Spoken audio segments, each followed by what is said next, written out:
എല്ലാ മാന്യ പ്രേക്ഷകർക്കും കർത്താവായ യഹോശുവ ഹമശിയുടെ നാമത്തിൽ ഇന്നത്തെ പ്രോഗ്രാമിലേക്ക് സ്വാഗതം. ഖുറാനും വിശുദ്ധ തോറയും എം അക്ബറിന്റെ കളവുകളും എന്നുള്ളതാണ് ഇന്നത്തെ പ്രോഗ്രാമിന്റെ വിഷയം. എം അക്ബർ സാഹിബ് കുറേ നാളായിട്ട് കൂട്ടിലടച്ചിട്ടത് അതേപോലെ ആയിരുന്നു. പെട്ടെന്നൊരു ദിവസം ഒന്ന് ഇറങ്ങിയതല്ല, എനിക്ക് തോന്നുന്നു സ്നേഹസംവാദമായിട്ട് ഇറങ്ങിയപ്പോൾ അദ്ദേഹത്തിൻ്റെ തന്നെ കാണാൻ വന്ന ഒരു മുസ്ലിം സുഹൃത്ത് അദ്ദേഹത്തോട് എം അക്ബറിനോട് വളരെ ശക്തമായ ചോദ്യങ്ങൾ ഉന്നയിച്ച കാഴ്ച നമുക്ക് കാണാൻ സാധിച്ചു. അതിലൊത്തിരി സന്തോഷമുണ്ട്. ഇസ്ലാമിൽ നിന്ന് തന്നെ ആളുകൾ ഈ പറയുന്ന എം അക്ബറിനെ പോലുള്ളവരുടെ ഉപദേശങ്ങൾക്കെതിരായിട്ട് വരുന്നത് കാണുന്നത് തന്നെ ഒരു സന്തോഷമാണ്. അപ്പോൾ അങ്ങനെ അദ്ദേഹം ചോദിച്ച ചോദ്യവും എം അക്ബർ അതിന് കൊടുത്ത മറുപടിയുമാണ് നമ്മൾ ഇന്നൊന്ന് വിശകലനം ചെയ്യുന്നത്. എന്തായാലും നമുക്ക് ആദ്യം തന്നെ അദ്ദേഹത്തിന്റെ ചോദ്യത്തിലേക്ക് കിടക്കാം.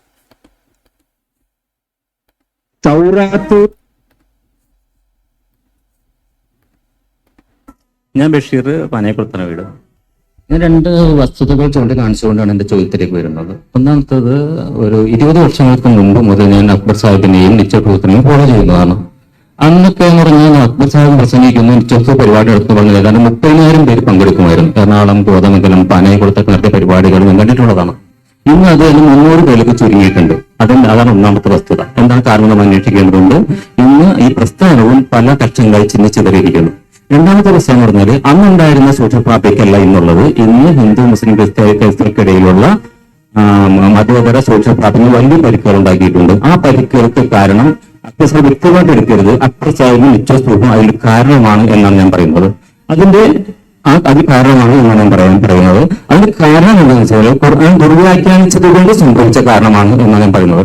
ആ ആയത്തുകള് 2-3 ആയത്തുകളിൽ മാത്രം അതിന്റെ ആശയം മാത്രം പറഞ്ഞുകൊണ്ട് ഞാൻ ആ വിഷയത്തിലേക്ക് വരികയാണ്. അൽ-മാഇദ 43 മുതൽ 50 വരെയുള്ള ആയത്ത് നമ്മൾ പഠിച്ചു കഴിഞ്ഞാൽ കൃത്യമായിട്ട് ഖുർആൻ പറയുന്നുണ്ട് ഇത്തരം മതസ്ഥരോട് നമ്മൾ എങ്ങനെയാണ് പെരുമാറേണ്ടതെന്ന് വളരെ കൃത്യമായിട്ട് ഖുർആൻ പറയുന്നുണ്ട്. അവിടെ തൗറാത്ത് അവരുടെ കൈകളിലുണ്ട്. ആ തൗറാത്ത് അവർ കൈകളിൽ ഇരിക്കുമ്പോൾ അവർ നിന്നെ വിധികർത്താവാക്കേണ്ടതില്ല എന്ന് വളരെ കൃത്യമായിട്ടാണ് ഖുർആൻ പറയുന്നത്. അപ്പൊ തൗറാത്ത് കൈകളിൽ ഉണ്ട് എന്ന് വളരെ വ്യക്തമാണ്. പക്ഷെ എന്നിട്ട് നമ്മൾ പറയുന്നത് തൗറാത്ത് നിലവിലില്ല, തൗറാത്ത് നശിച്ചുപോയി, അത് നാമാവശേഷമായി പോയി എന്നാണ് നമ്മൾ പറയാൻ ശ്രമിക്കുന്നത്. രണ്ടാമത്തേത് ഇഞ്ചിയിൽ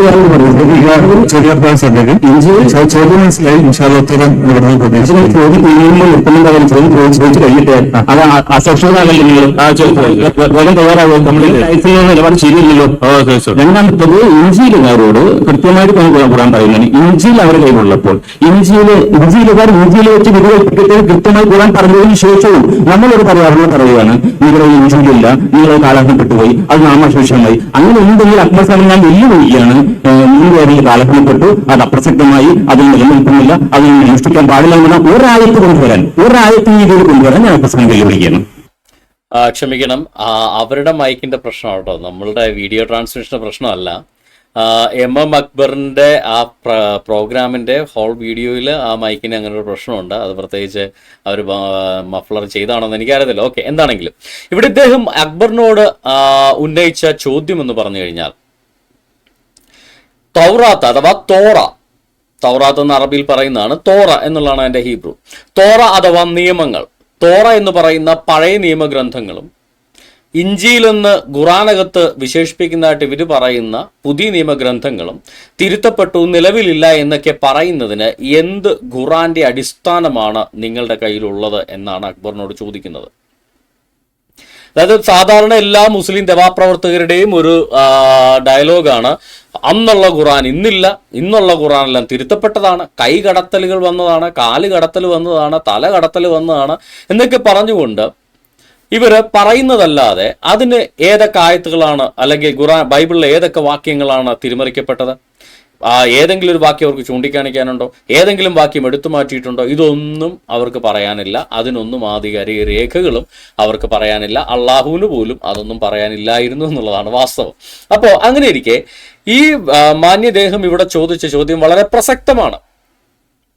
ഖുറാനകത്ത് പോലും അള്ളാഹു പറയുന്നത്, നിനക്ക് ഞാൻ ഇറക്കിത്തന്നതിനെ കുറിച്ച് നിനക്ക് എന്തെങ്കിലും സംശയമുണ്ടെങ്കിൽ നിനക്ക് മുന്നേ വേദം ലഭിച്ച കൂട്ടരോട് നീ പോയി ചോദിച്ച് സംശയ നിവാരണം വരുത്തുക. അതായത് മുഹമ്മദിന്, എം അക്ബറിനല്ല, കാന്തപുര അബൂബക്കർ മുസലിയാർക്കല്ല, നമ്മുടെ മുഹമ്മദ് നബിക്ക് എന്തെങ്കിലും സംശയം ഖുറാനെ കുറിച്ചുണ്ടെങ്കിൽ അതുപോലും സംശയ നിവാരണം നടത്തേണ്ടത് ആരുടെ അടുക്കൽ നിന്നാ? മുഹമ്മദിനും മുന്നേ വേദം വായിച്ചു വരുന്ന ആളുകളുണ്ട്. അവരാരാ? അതൊരു വ്യക്തിയെക്കുറിച്ചല്ല പറയുന്നത്. മുഹമ്മദിന് മുന്നേ വേദം വായിച്ചു വരുന്നവർ എന്ന് പറയുന്ന ഒരു കൂട്ടരാ. യഹൂദന്മാരും ക്രൈസ്തവരും. മുഹമ്മദിന് മുന്നേ വേദം ലഭിച്ചവർ യഹൂദരും ക്രൈസ്തവരും. അല്ലാതെ വേദം നേരിട്ട് കൈപ്പറ്റിയെന്ന് ഇവർ പറയുന്ന മോശയും അങ്ങനെയുള്ള ആളുകളെ കുറിച്ചല്ല. കാര്യം അവരൊക്കെ മരിച്ച് 12,000 വർഷങ്ങൾക്ക് ശേഷമാണ് മുഹമ്മദ് ജനിക്കുന്ന പോലും. അപ്പോൾ മുഹമ്മദിന് മുന്നേ വേദം ലഭിച്ച കൂട്ടര് ക്രൈസ്തവരും യഹൂദന്മാരോടും പോയി ചോദിക്കാനാണ് മുഹമ്മദിനോട് അള്ളാഹു പറയുന്നതായിട്ട് ഖുറാനകത്ത് പോലും ഉള്ളത്. അപ്പോ ഈ എന്താ പറയാ, തിരുത്തപ്പെട്ട വേദവുമായിട്ട് വ്യാജവുമായിട്ട് നടക്കുന്ന ക്രൈസ്തവരുടെയും യഹൂദന്മാരുടെയും ചെയ്യുന്ന സംശയം തീർക്കാൻ പറയാൻ അള്ളാഹുവിന് തലക്കോളമൊന്നുമില്ലല്ലോ. ഇതാണ് ഇദ്ദേഹം ഉന്നയിക്കുന്ന പ്രധാനപ്പെട്ട ചോദ്യം. അപ്പോ നമ്മുടെ അക്ബർ സാഹിബിന്റെ മറുപടി നമുക്കൊന്ന് കേട്ടു നോക്കാം. തൗറാത്ത് അവരുടെ പക്കലുണ്ട് എന്ന് ഖുർആൻ പറഞ്ഞിട്ടുണ്ട്. റസൂലുള്ളാഹി സ്വല്ലല്ലാഹു അലൈഹി വസല്ലമയുടെ കാലഘട്ടത്തിൽ കൃത്യമായി മനസ്സിലാക്കുക, അവരുടെ പക്കൽ തൗറാത്തുണ്ട് എന്ന്. ഇന്നാ അൻസൽന തൗറാത്ത ഫീഹി ഹുദൻ വനൂറ എന്ന് പരിശുദ്ധ ഖുർആൻ വളരെ കൃത്യമായി പറഞ്ഞിട്ടുണ്ട്. തീർച്ചയായും അള്ളാഹുവാണ് തൗറാത്ത് അവതരിപ്പിച്ചിട്ടുള്ളത്. ഇതിൽ സന്മാർഗ ദർശനവും വെളിച്ചവുമുണ്ട് എന്ന് പരിശുദ്ധ ഖുർആൻ പറഞ്ഞിട്ടുണ്ട്. അതേപോലെ തന്നെ എന്ന് പരിശുദ്ധ ഖുർആൻ പറഞ്ഞിട്ടുണ്ട്. ഇഞ്ചീൽ അവതരിപ്പിച്ചിട്ടുണ്ട്, അതിൽ സന്മാർഗ ദർശനവും പ്രകാശവും ഉണ്ട് എന്ന് പറഞ്ഞിട്ടുണ്ട്. പിന്നെ എന്താ അക്ബർ ഈ പ്രശ്നം? തൗറാത്ത് അവതരിപ്പിച്ചു, ഇഞ്ചിയിലും അവതരിപ്പിച്ചു, ഇതിനകത്തൊക്കെ സന്മാർഗ ദർശനമുണ്ട്. പിന്നെ എന്താണ് അക്ബർ സാഹിബിന്റെ പ്രശ്നം എന്ന് അക്ബർ സാഹിബ് വിശദീകരിക്കുന്നത് അടുത്ത. തൗറാത്ത് ഇന്ന് ബൈബിളിലുള്ള യഹൂദന്മാർ അംഗീകരിച്ചിട്ടുള്ള തോറ പുസ്തകമാണോ? മുഹമ്മദ് നബി സല്ലല്ലാഹു അലൈഹി വസല്ലമയിലൂടെ പരിശുദ്ധ ഖുർആനിലൂടെ അള്ളാഹു സത്യമാക്കിയ തൗറാത്ത് ഇങ്ങനെയാണോ എന്റെ സുഹൃത്തിന്റെ വാദം? എങ്കിൽ ഇദ്ദേഹം അവര് പറയുന്ന ഉൽപ്പത്തി പുസ്തകം മുതൽ പുറപ്പാട് പുസ്തകം വരെയുള്ള പുസ്തകങ്ങളൊന്നും ഇങ്ങനെ വായിച്ചു നോക്കിയാൽ മതി. ഇദ്ദേഹത്തിന് ആ വാദം തിരുത്തേണ്ടി വരും എന്നാണ് എന്റെ കൃത്യമായ നിരീക്ഷണം. അത് ദോശ പ്രവാചകനെ അവതരിപ്പിച്ചതായി ഇന്നാ അൻസൽന തൗറാത്ത്, നാം ആകുന്നു തൗറാത്ത് അവതരിപ്പിച്ചത്.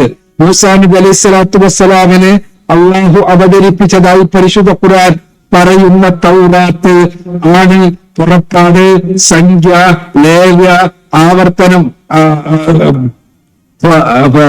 ഉൽപ്പത്തി, പുറപ്പാട്, സംഖ്യ, ലേവ്യ, ആവർത്തനം തുടങ്ങിയ പുസ്തകങ്ങളിലുള്ളത് എന്ന് പറയാൻ കഴിയോ? ഇങ്ങനെ യഹൂദ പണ്ഡിതന്മാർ പോലും പറയണില്ല. ഇങ്ങനെ ക്രൈസ്തവ പണ്ഡിതന്മാരിൽ തന്നെപ്പെട്ട വളരെ പ്രഗത്ഭരായ പണ്ഡിതന്മാർ പലരും അങ്ങനെ പറയുന്നില്ല.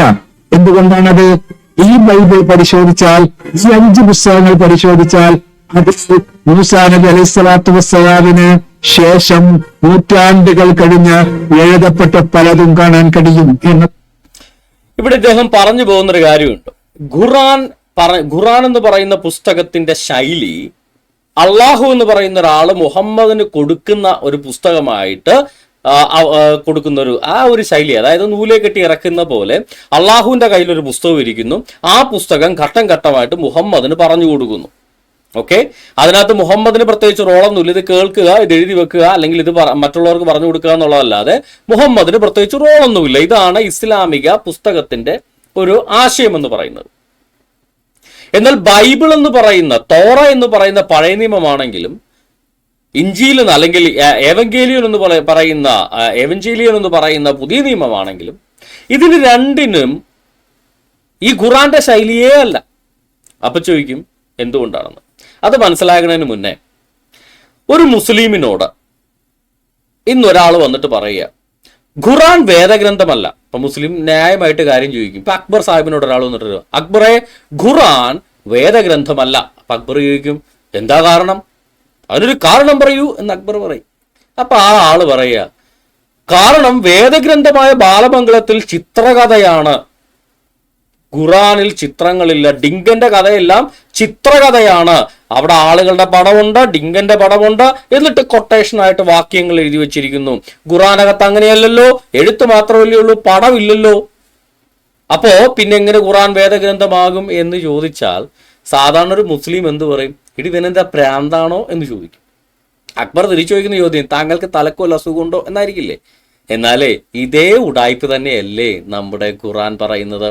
കാരണം മുൻ വേദങ്ങളെന്ന് ഖുർആൻ പറയുന്ന വേദങ്ങൾ, ഒന്ന് യഹൂദന്മാരുടെ അടുക്കൽ മോശ അടക്കമുള്ള പ്രവാചകന്മാർ എഴുതിയ പഴയ നിയമഗ്രന്ഥങ്ങൾ. തോറ മാത്രമല്ല, തോറ അതിന്റെ ഫസ്റ്റ് ഭാഗം തനാക്ക് എന്നാണ് മുഴുവൻ. തോറ, നബിയും, കെത്തൂബിം. തോറ എന്ന് പറയുന്ന നിയമങ്ങള്, നബിയും എന്ന് പറയുന്ന പ്രവചന പുസ്തകങ്ങള്, കെത്തൂബിം എന്ന് പറയുന്ന മറ്റ് കാവ്യഗ്രന്ഥങ്ങൾ, ഇതെല്ലാം ഉൾക്കൊള്ളുന്നതാണ് പഴയ നിയമം അഥവാ തനാക്ക് എന്ന് ചുരുക്കി വിളിക്കുന്ന തോറ, നബിയും, കെത്തൂബിം. പിന്നീടാണ് ക്രിസ്ത്യാനികൾക്ക് പുതിയ നിയമഗ്രന്ഥങ്ങൾ വരുന്നത്. അതിനകത്താണെങ്കിൽ സുവിശേഷങ്ങളുണ്ട്, അപ്പോസ്തലന്മാരുടെ ചരിത്രമുണ്ട്, അപ്പോസ്തലന്മാർ എഴുതിയ ലേഖനമുണ്ട്, അതുപോലെ തന്നെ അവസാനത്തെ പുസ്തകമായ പ്രവചന പുസ്തകമുണ്ട്. ഇങ്ങനെ സുവിശേഷങ്ങള്, ചരിത്രം, പ്രവചനം, ലേഖനങ്ങൾ അങ്ങനെ ഉൾക്കൊള്ളുന്നതാണ് പുതിയ നിയമഗ്രന്ഥങ്ങൾ എന്ന് പറഞ്ഞാൽ. എന്നാൽ ഈ പഴയ നിയമഗ്രന്ഥങ്ങൾക്കും പുതിയ നിയമഗ്രന്ഥങ്ങൾക്ക്, അതായത് പഴയ നിയമ തൗറാത്ത് എന്ന് വിളിക്കപ്പെടുന്ന, അല്ല തോറ എന്ന് വിളിക്കപ്പെടുന്ന പഴയ നിയമഗ്രന്ഥങ്ങൾക്കും പുതിയ നിയമഗ്രന്ഥങ്ങൾക്കും ഒരു പ്രത്യേകതയുണ്ട്. ആ പ്രത്യേകത എന്തെന്ന് വെച്ച് കഴിഞ്ഞാൽ, പഴയ നിയമം തനാക്ക് എടുത്തു കഴിഞ്ഞാൽ, തോറ, നബിയും, കെത്തൂബും എടുത്തു കഴിഞ്ഞാൽ അതിന്റെ പ്രത്യേകത എന്താ? ആദം മുതൽ മലാക്കി പ്രവാചകൻ വരെയുള്ള കാലഘട്ടത്തിന്റെ ചരിത്രം ആണ് പറയുന്നത്. ആദം മുതൽ മലാക്കി പ്രവാചകൻ വരെയുള്ള കാലഘട്ടത്തിന്റെ ചരിത്രം. ആ ചരിത്രത്തിനകത്ത് ദൈവം അതത് കാലത്തെ പ്രവാചകന്മാരോടും മറ്റു വ്യക്തികളോടും ദൈവം സംസാരിച്ചിട്ടുള്ള കാര്യങ്ങൾ അതിനകത്ത് ആ ചരിത്രത്തിൽ രേഖപ്പെടുത്തിയിരിക്കുന്നു. അതോടൊപ്പം പരിശുദ്ധാത്മ പ്രേരിതമായി എഴുതപ്പെട്ട കവിതകളും ഉപദേശങ്ങളും ആ ഗ്രന്ഥങ്ങൾക്കകത്ത് ഉൾപ്പെടുത്തിയിരിക്കുന്നു. ഇതെല്ലാം കൂടെ ചേരുന്നതാണ് പഴയ നിയമം.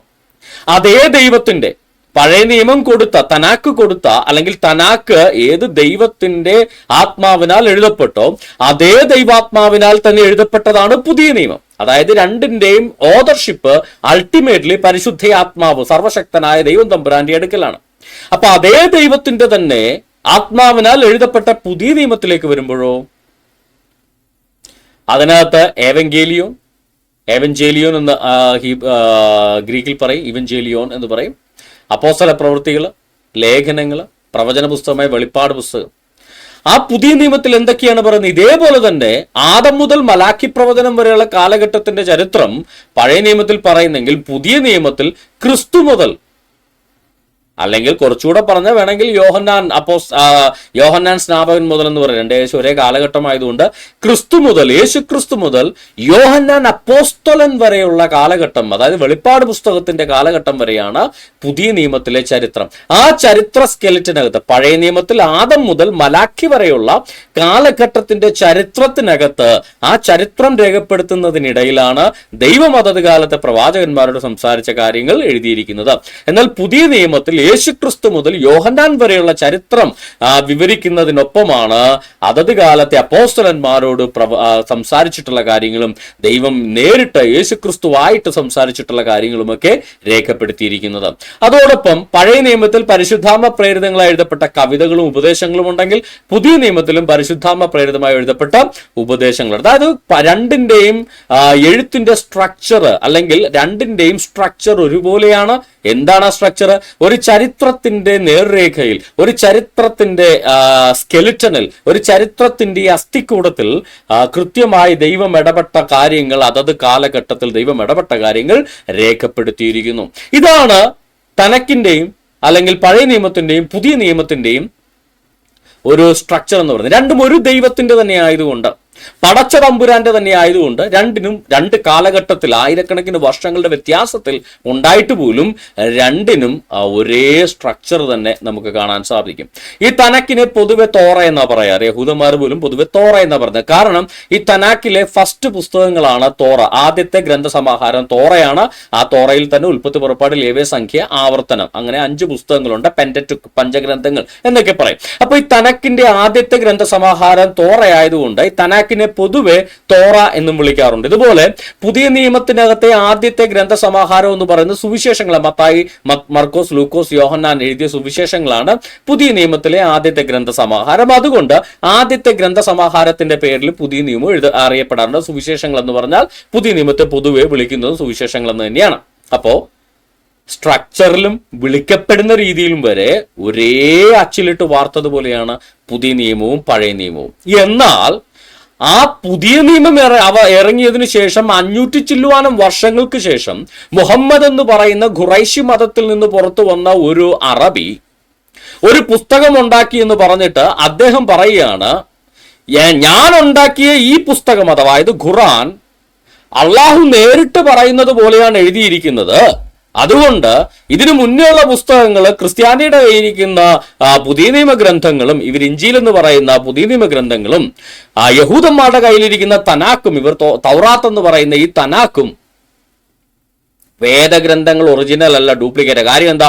ഞാനിപ്പോ ഉണ്ടാക്കിയ പുസ്തകത്തിനകത്ത് ദൈവം നേരിട്ടിറക്കി തന്നതുപോലെയാണ്, മറ്റേ പുസ്തകങ്ങൾക്കകത്ത് അങ്ങനെയല്ല. അതുകൊണ്ട് അത് ഒറിജിനൽ എന്ന് പറയുന്നത് ഈ ഡിങ്കന്റെ ആള് പറഞ്ഞ പോലെയല്ലേ.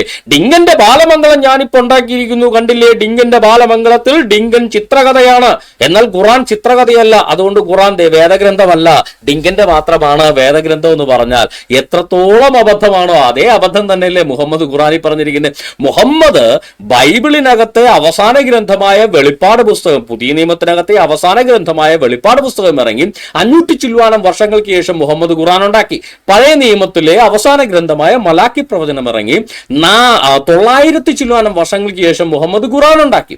അങ്ങനെ ഉണ്ടാക്കിയ ഖുറാനകത്ത് മുഹമ്മദ് പേഗൻ ആചാരപ്രകാരം അല്ലെ ഖുറൈശികളുടെ ആചാരപ്രകാരമായിരിക്കാം അള്ളാഹു എന്ന് പറയുന്ന ഒരു ദേവൻ നേരിട്ട് കൊടുത്തതായിട്ട്, അള്ളാഹുവിന്റെ കയ്യിലിരിക്കുന്ന ഒരു പുസ്തകം പല ഘട്ടങ്ങളായിട്ട് നേരിട്ട് പറഞ്ഞു കൊടുത്തതായിട്ട് ആ ശൈലിയിൽ ഒരു പുസ്തകം എഴുതിയിട്ട് പറയുക, മുൻവേദങ്ങൾ ആ ശൈലിയിലുള്ളതല്ല ഇന്ന് അവരുടെ കയ്യിലിരിക്കുന്ന, അതുകൊണ്ട് മുൻവേദങ്ങൾ ഒറിജിനൽ അല്ല എന്ന് പറഞ്ഞാൽ, ഇന്ന് ഡിങ്ക ഭഗവാനാണ് ദൈവം എന്ന് പറയുന്ന ഒരാള് ഡിങ്കന്റെ കഥയെല്ലാം ചിത്രകഥയാണ്, ഖുറാൻ ചിത്രകഥയല്ലാത്തതുകൊണ്ട് ഖുറാൻ വേദഗ്രന്ഥമല്ലെന്ന് ഡിങ്കന്റെ ആളുകൾ പറഞ്ഞാൽ എങ്ങനെ ഇരിക്കുമോ അതേ മണ്ടത്തരം തന്നെയാണ്. അപ്പൊ ഇവിടെ ആർക്കാ ആയിരക്കണക്കിന് വർഷങ്ങൾക്ക് മുന്നേ എഴുതപ്പെട്ട പഴയ നിയമ ഗ്രന്ഥങ്ങളും ഈ AD 1-ാം നൂറ്റാണ്ടിൽ എഴുതപ്പെട്ട പുതിയ നിയമ ഗ്രന്ഥങ്ങളും ഒരേ അച്ചിൽ വാർത്തതുപോലെ ഒരേ സ്ട്രക്ചർ ഫോളോ ചെയ്യുമ്പോൾ അത് ഒരേ ദൈവത്തിൽ നിന്നും വന്നാണ് നമുക്കറിയാം. എന്നാൽ മുഹമ്മദ് ഉണ്ടാക്കിയ ഈ പേഗൻ മതത്തിൽ നിന്ന് വന്ന മുഹമ്മദ് 600-ലധികം വർഷങ്ങൾക്ക് ശേഷം ഉണ്ടാക്കിയ ഖുറാൻ എന്ന് പറയുന്ന പുസ്തകം മറ്റൊരു ശൈലിയിൽ എഴുതപ്പെട്ടതാണ്. അപ്പൊ ഖുറാൻ അല്ലേ വ്യാജം? ജസ്റ്റ് ഒന്ന് ചിന്തിച്ചാൽ മനസ്സിലാക്കാൻ സാധിക്കുന്ന കാര്യമാണ്. ഖുറാൻ തന്നെയാണ് വ്യാജം എന്ന് പറയുന്നത്. മുഹമ്മദിന്റെ അവകാശവാദ പ്രകാരം മുഹമ്മദിന് അള്ളാഹു ഒരു പുസ്തകം ഉണ്ടാക്കി മുഹമ്മദിന് കൊടുത്തു. ആ പുസ്തകത്തിന്റെ ശൈലി അതിന് മുന്നേ ഉള്ള പുസ്തകത്തിന്റെ ശൈലിയിൽ നിന്ന് വ്യത്യസ്തമാണെങ്കിൽ അത് അള്ളാഹുവിനും മുഹമ്മദിനും പറ്റിയ അബദ്ധം എന്ന് പറയല്ലേ പറ്റൂ. കാര്യം തൗറാത്തിലെ ഗ്രന്ഥങ്ങളുടെ ശൈലിയും പുതിയ നിയമത്തിലെ ഗ്രന്ഥങ്ങളുടെ ശൈലിയും എല്ലാം ഒരേപോലെയാണ്. മുഹമ്മദ് എഴുതിയ ഖുറാനിൽ മാത്രമാണ് ശൈലി വ്യത്യാസം. അപ്പൊ കള്ളനെ മനസ്സിലാവില്ലേ, കുന്നംകുളം ഏതാണെന്ന് മനസ്സിലാവില്ലേ, ഉടായിപ്പ് ഗ്രന്ഥം ഏതാണെന്ന് മനസ്സിലാവില്ലേ. അപ്പോ ഈ ഡിങ്കമതക്കാരുടെ ഡയലോഗ് പോലെയാണ് ഖുറാൻ ഈ തൗറാത്തിനെയും ഇഞ്ചീലിനെയും കുറ്റം പറയുന്നത് എന്ന് വാസ്തവം. ഈ തനാക്ക് അഥവാ പഴയ നിയമ ഗ്രന്ഥങ്ങളുടെ ഒരു പ്രത്യേകത എന്ന് പറഞ്ഞു കഴിഞ്ഞാൽ പുസ്തകത്തിലെ പ്രതിപാദ്യ വിഷയമോ അല്ലെങ്കിൽ എഴുത്തുകാരന്റെ പേരോ ആണ് പുസ്തകത്തിന്റെ പേരായിട്ട് വരുന്നത്. ഈ പേരൊക്കെ പിൽക്കാലത്ത് കൊടുക്കുന്ന കേട്ടോ, കാര്യം പുസ്തകത്തിന്റെ ടൈറ്റിൽ പിൽക്കാലത്ത് വന്നു. എന്നാലും തനാക്കിലും അതുപോലെ തന്നെ പുതിയ നിയമത്തിലും എഴുത്തുകാരുടെ പേരുകൾ അല്ലെങ്കിൽ ആ പുസ്തകത്തിലെ പ്രധാന പ്രതിപാദ്യ വിഷയം, സേ ഫോർ എക്സാമ്പിൾ ഉൽപ്പത്തി, ഈ പറയുന്ന ഇന്ന് കാണുന്ന ഭൂമിയുടെയും എല്ലാത്തിന്റെയും ഉത്ഭവം, മനുഷ്യന്റെയും എല്ലാ ജീവജാലങ്ങളുടെയും ആരംഭത്തെക്കുറിച്ച് പറയുന്നുണ്ട്, ഉൽപ്പത്തിയെക്കുറിച്ച് പറയുന്നത് കൊണ്ട് ബരേഷിത്ത് ആരംഭം അഥവാ ഉൽപ്പത്തി എന്ന അതിന് പേര് വന്നു. അവർ മിസ്രൈമിൽ നിന്ന് പുറപ്പാടിനെ കുറിച്ച് പറയുന്നതുകൊണ്ട് അതിന് എക്സോഡസ് അഥവാ പുറപ്പാടെന്ന് പേര് വന്നു. അങ്ങനെ തന്നെയാണ് തോറയിലെ എല്ലാ ഗ്രന്ഥങ്ങൾക്കും. അല്ലെങ്കിൽ എഴുത്തുകാരുടെ ആ തോറയിലെ ഗ്രന്ഥം എഴുതിയ പ്രവാചകന്റെയോ എഴുത്തുകാരന്റെയോ പേര് വരും. യോശുവയുടെ പുസ്തകം, അല്ലെങ്കിൽ എന്താ പറയാ, നമുക്കറിയാം ഏലിയ പ്രവാചകന്റെ യെശയ്യാ പ്രവാചകന്റെ പുസ്തകം, യെരമ്യാ പ്രവാചകന്റെ പുസ്തകം. അങ്ങനെ എഴുത്തുകാരുടെയോ അല്ലെങ്കിൽ അതിനകത്തെ പ്രധാന പ്രതിപാദ്യ വിഷയത്തിന്റെ പേര്. പുതിയ നിയമത്തിൽ അങ്ങനെ തന്നെയാണ്. മത്തായി, മർക്കോസ്, ലൂക്കോസ് എഴുത്തുകാരുടെ ആ സുവിശേഷങ്ങൾ എഴുതിയ ആളുകളുടെ പേരിൽ ആ സുവിശേഷം അറിയപ്പെടും.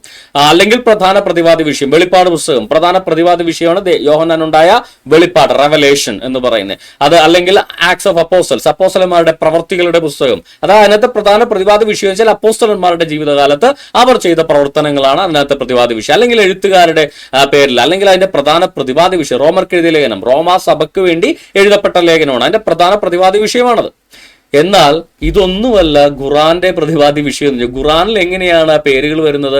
പശു, എട്ടുകാലി, കാലികൾ, തേനീച്ച, ഉറുമ്പ്, ആന, ഈന്തപ്പനനാര്, ഇതൊക്കെയാണ് ഖുർആനിലെ പ്രതിപാദ്യ ഖുർആനിലെ പുസ്തകങ്ങളുടെ പേരുകൾ.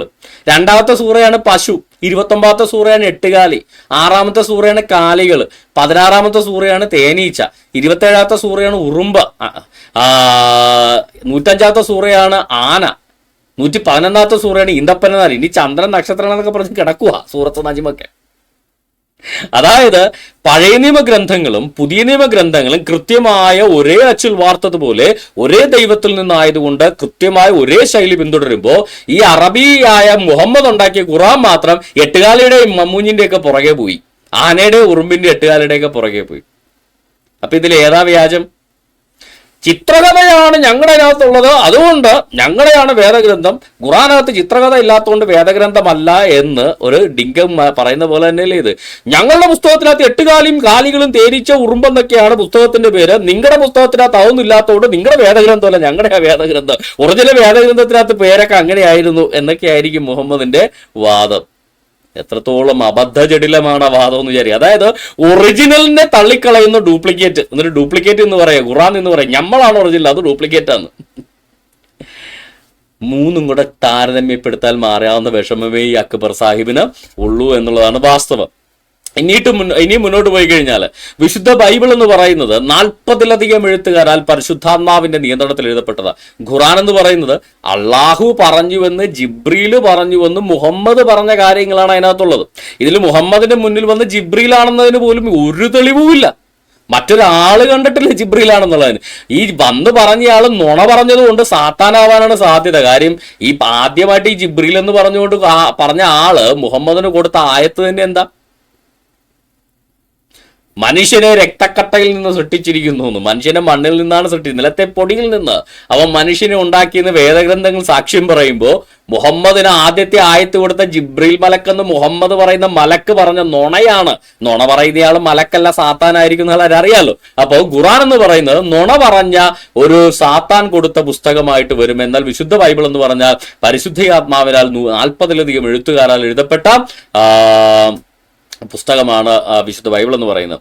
ഈ BC 1400 മുതൽ ഏകദേശം 1500 വർഷങ്ങൾക്ക് കൊണ്ട് എഴുതപ്പെട്ട ഗ്രന്ഥങ്ങളുടെ സമാഹാരമാണ്. 1500ഓളം വർഷത്തെ വ്യത്യാസമുണ്ട് ഉൽപ്പത്തി പുസ്തകം മുതൽ വെളിപ്പാട് പുസ്തകം വരെ. എന്നിട്ടും അതിന്റെ സ്ട്രക്ചർ ഒരുപോലെ, അതിന്റെ കൊഹിഷൻ ഒരുപോലെ, അതിന്റെ ശൈലി, അതിന്റെ എഴുത്തുകാരുടെ ശൈലി ഒരുപോലെ, എല്ലാം നല്ല കൃത്യമായ കൊഹീഷനോടുകൂടെ പരസ്പരം ഇന്റർ കണക്റ്റഡ് ആയിട്ട് യഹോവയുടെ പുസ്തകത്തിൽ വായിച്ചന്വേഷിച്ചു നോക്കുക, അതിന് ഇണയില്ലാതിരിക്കില്ല എന്ന് പറയുന്ന പോലെ, അതിൽ ഒന്നും പരസ്പര വിരുദ്ധമാവില്ല എന്ന് പറയുന്ന പോലെ 1500 വർഷത്തെ കാലയളവിൽ എഴുതപ്പെട്ടിട്ട് പോലും അതിനകത്ത് ഒരു കൊഹീഷൻ കുറവുമില്ല.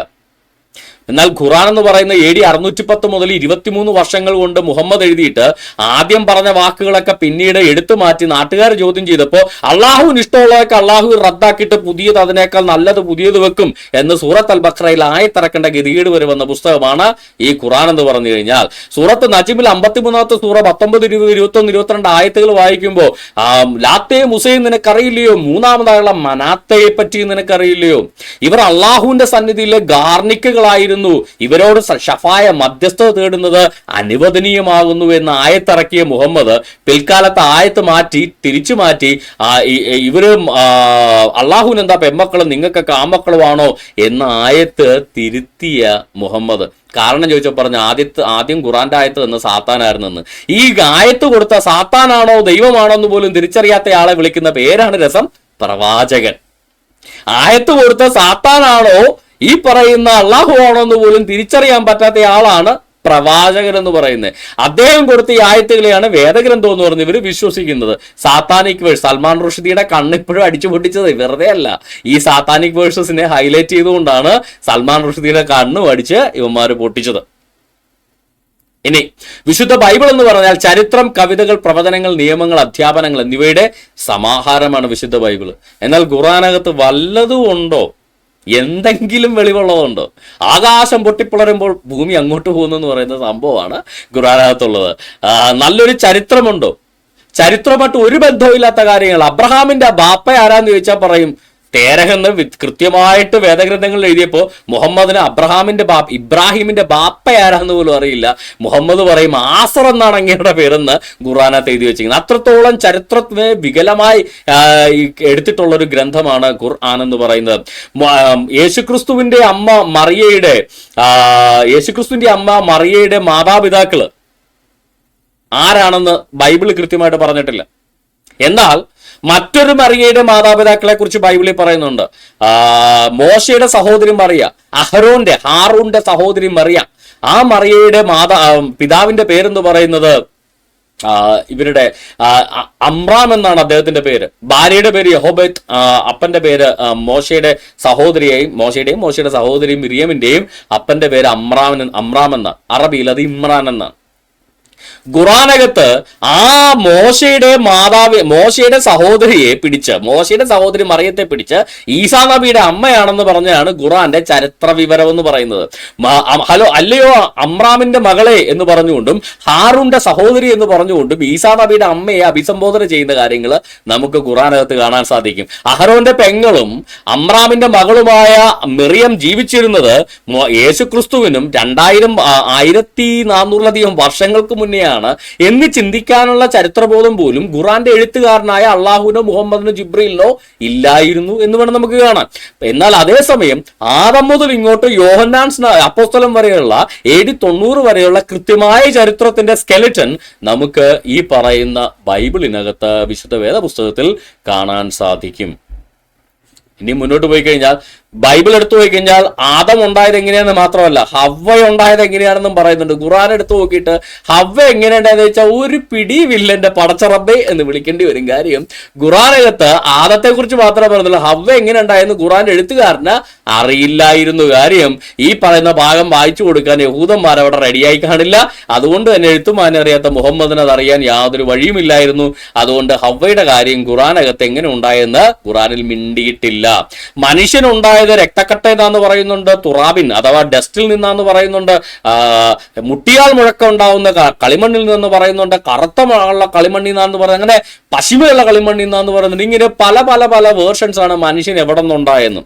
എന്നാൽ ഈ മനുഷ്യന്റെ ഭാര്യ എവിടെ നിന്നുണ്ടായെന്ന് ഒരു വേർഷൻ പോലും ഖുർആനകത്തില്ല. ആദം ഉണ്ടായതിനെ കുറിച്ച് 5 or 6 വേർഷൻ നമുക്ക് കാണാൻ സാധിക്കും. ഹവ്വ ഉണ്ടായതിനെ കുറിച്ച് ഒരു വേർഷൻ പോലും ഇല്ല. കാര്യം മുഹമ്മദിന് അപ്പം തോന്നുന്നു പറയുന്നതേ ഉള്ളൂ. അതുകൊണ്ട് തന്നെ ഹവ്വയെ കുറിച്ച് ക്ലൂ ഇല്ല. ആദം മുതൽ അബ്രഹാം വരെയുള്ള തലമുറകൾ പേര് സഹിതം കൃത്യമായിട്ട് കാണാം. യേശുക്രിസ്തു വരെയുള്ള തലമുറകൾ പുതിയ നിയമത്തിലും കൃത്യമായിട്ട് കാണാം. എന്നാൽ ഖുർആനിനകത്ത് മുഹമ്മദിന്റെ തലമുറയെങ്കിലും പറഞ്ഞിട്ടുണ്ടോ എന്ന് ചോദിച്ചാൽ ബിഗ് സീറോ. അബ്രഹാമിന്റെ അപ്പൻ, അതായത് ഒരു പാട്രിയാർക്കാണ് പുള്ളിയുടെ അപ്പനെ വരെ മാറ്റി പറഞ്ഞ ആളുകളാണ് ഖുർആന്റെ എഴുത്തുകാർ. അത്രത്തോളം പോലും ചരിത്ര വിവരമില്ലാത്ത ഖുർആന്റെ എഴുത്തുകാരെ നമുക്ക് കാണാൻ സാധിക്കും. എന്നാൽ ഇതിനൊന്നും ഖുർആനകത്ത് യാതൊരു വിധത്തിലുള്ള തെളിവുമില്ല. വിശുദ്ധ ബൈബിൾ എടുത്തു പോയി കഴിഞ്ഞാൽ പ്രപഞ്ചത്തെ സൃഷ്ടിച്ച സർവശക്തനായ ഏകദൈവമായ യാഹുവെയാണ് നമുക്ക് കാണാം. അനോക്കി യാഹുവേ എലോഹേക്ക്, ഞാൻ നിങ്ങളുടെ ദൈവമാകുന്ന യാഹുവയാകുന്നു, ഞാനല്ലാതെ മറ്റൊരു ദൈവം നിനക്കുണ്ടാകരുത് എന്ന് കൽപ്പനകളിൽ പറഞ്ഞ യാഹുവെ നമുക്ക് കാണാൻ സാധിക്കും. എന്നാൽ ഖുർആൻ എടുത്തു നോക്കിയേ, ആരാ പ്രപഞ്ചത്തെ സൃഷ്ടിച്ചു വെച്ചാൽ ഖുർആൻ പറയും ഖുറൈശി മതത്തിൽ ലാത്തമലാത്തൂസയുടെ ഒക്കെ വാപ്പയായിട്ടുണ്ടായിരുന്ന ഒരു പുള്ളിക്കാരനില്ലേ അല്ലാഹ് എന്ന് പേരുള്ള, അങ്ങേരാണ് പ്രപഞ്ചം ഉണ്ടാക്കിയ ഏകദൈവം എന്ന് പറയും. ആള് മാറിപ്പോയി. യഥാർത്ഥ ദൈവത്തെ ഏകദൈവം എന്നും പ്രപഞ്ച സൃഷ്ടാവെന്നും വിളിക്കുന്നതിന് പകരം ഖുറൈശി മതത്തിലെ ഒരു ദേവനെ പിടിച്ചിട്ട് അല്ലാത്തിന്റെ വാപ്പയായ അല്ലാഹിനെ പിടിച്ചിട്ട് നീയാണ് ഏകദൈവം, നീയാണ് പ്രപഞ്ച സൃഷ്ടാവ് എന്ന് പറയുന്ന നിലവാരത്തിലേക്ക് ഖുർആൻ മാറി. എന്നാൽ ഈ പറയുന്ന മോശയും അബ്രഹാമും ആരാധിച്ച ഏകദൈവം ആരാണ് എന്ന് തോറയോട് ചോദിച്ചാൽ പറയും യാഹുവേ എന്നാകുന്നു അവന്റെ നാമം, അബ്രഹാമിന്റെയും ഇസഹാക്കിന്റെയും യാക്കോബിന്റെയും ദൈവമായി യാഹുവേ എന്നാകുന്നു, നിന്റെ പിതാക്കന്മാരുടെ ദൈവമായി യാഹുവേ എന്നാകുന്നു എന്റെ നാമം, ഇത് എന്നേക്കും എന്റെ പേരും തലമുറ തലമുറയായി എന്റെ ഓർമ്മയുമാകുന്നു എന്ന് കൃത്യമായിട്ട് മോശയോട് തൗറാത്തിലെ 2-ാമത്തെ പുസ്തകം 3-ാം അധ്യായം 15-ാം വാക്യം വളരെ കൃത്യമായിട്ട് ദൈവം തമ്പുരാൻ പറഞ്ഞിരിക്കുമ്പോൾ മുഹമ്മദിന് ഒരു പിടിയുമില്ല ഇതാരാന്ന്. മുഹമ്മദ് ഈ അബ്രഹാമിന് ഇസാഖിന്റെ യാക്കോബിനും ദൈവം ആരാന്ന് വെച്ചാൽ മുഹമ്മദ് പറയും അതല്ല ആത്തയുടെ വാപ്പയായിട്ട് ഖുറൈശികൾ ആരാധിച്ചിരുന്ന ദൈവനില്ല, അല്ല അങ്ങേരാണെന്ന് പറയും. ഇതാണ് അവസ്ഥ. യാഹുവേ എഹാദ് എന്ന് മോശെ തൗറാത്തിൽ എഴുതി വെച്ചിരിക്കുമ്പോൾ മുഹമ്മദിന് യാഹുവേ എന്ന ദൈവത്തെ ഒരു പിടിയും കിട്ടിയില്ല. അതുകൊണ്ട് പുള്ളിക്കാരൻ ആത്തയുടെ വാപ്പേനെ എടുത്തിട്ട് പറഞ്ഞു അല്ലാഹ് അഹദ് എന്ന് പറഞ്ഞു. ഏത് മോശ ഈ സംഭവം എഴുതിയിട്ട് യാഹ്വേ യഥാർത്ഥത്തിൽ മോശ തൗറാത്തിൽ എഴുതിയിട്ട് തൗറാത്തിലെ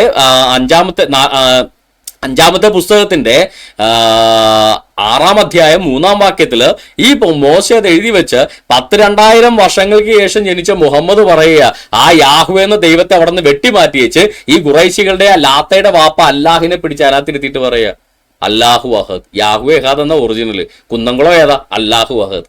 അങ്ങനെയൊക്കെ പറഞ്ഞാൽ ഒരു ദൈവത്തെ മാറ്റിയിട്ട് ഒരു വ്യാജനെ പിടിച്ച് ദൈവമാക്കാൻ സാധിക്കുമോ എന്ന് നിങ്ങൾ ഒന്ന് ആലോചിച്ച് നോക്കുക. നമുക്ക് എന്തായാലും അക്ബർ സാഹിബിന്റെ മുഹമ്മദിന്റെ കാലത്തുണ്ടായ തോറ നമുക്കൊന്ന് കേൾക്കാം. ഇനി തൗറാത്ത് ഇന്ന് ബൈബിളിലുള്ള യഹൂദന്മാർ അംഗീകരിച്ചിട്ടുള്ള തോറ പുസ്തകമാണോ മുഹമ്മദ് നബി സല്ലല്ലാഹു അലൈഹി വസല്ലമയിലൂടെ പരിശുദ്ധ ഖുർആനിലൂടെ അള്ളാഹു സത്യമാക്കിയ? അല്ല, അപ്പൊ മോശ കൊടുത്തപ്പോ ഇത് വ്യാജമായിരുന്നു, മുഹമ്മദിലൂടെ അള്ളാഹു സത്യമാക്കി, അപ്പൊ അതിന് മുന്നേ വ്യാജമായിരുന്നെന്നാണോ അക്ബർ പറയുന്നത്? എന്തോന്നാ അക്ബർ ഇതൊക്കെ? പുള്ളി രണ്ടാമത്തെ പ്രാവശ്യം ഇത് പറയുന്നത്. അതായത് മോശക്ക് കൊടുത്തപ്പോ ഇത് വ്യാജമായിരുന്നോ, മുഹമ്മദിലൂടെ ഖുർആൻ ഇറക്കി ഇത് സത്യമാക്കാനെന്നാ പുള്ളി പറഞ്ഞത്, അപ്പൊ അതിന് മുന്നേ ഇതെന്താ വ്യാജമായിരുന്നു?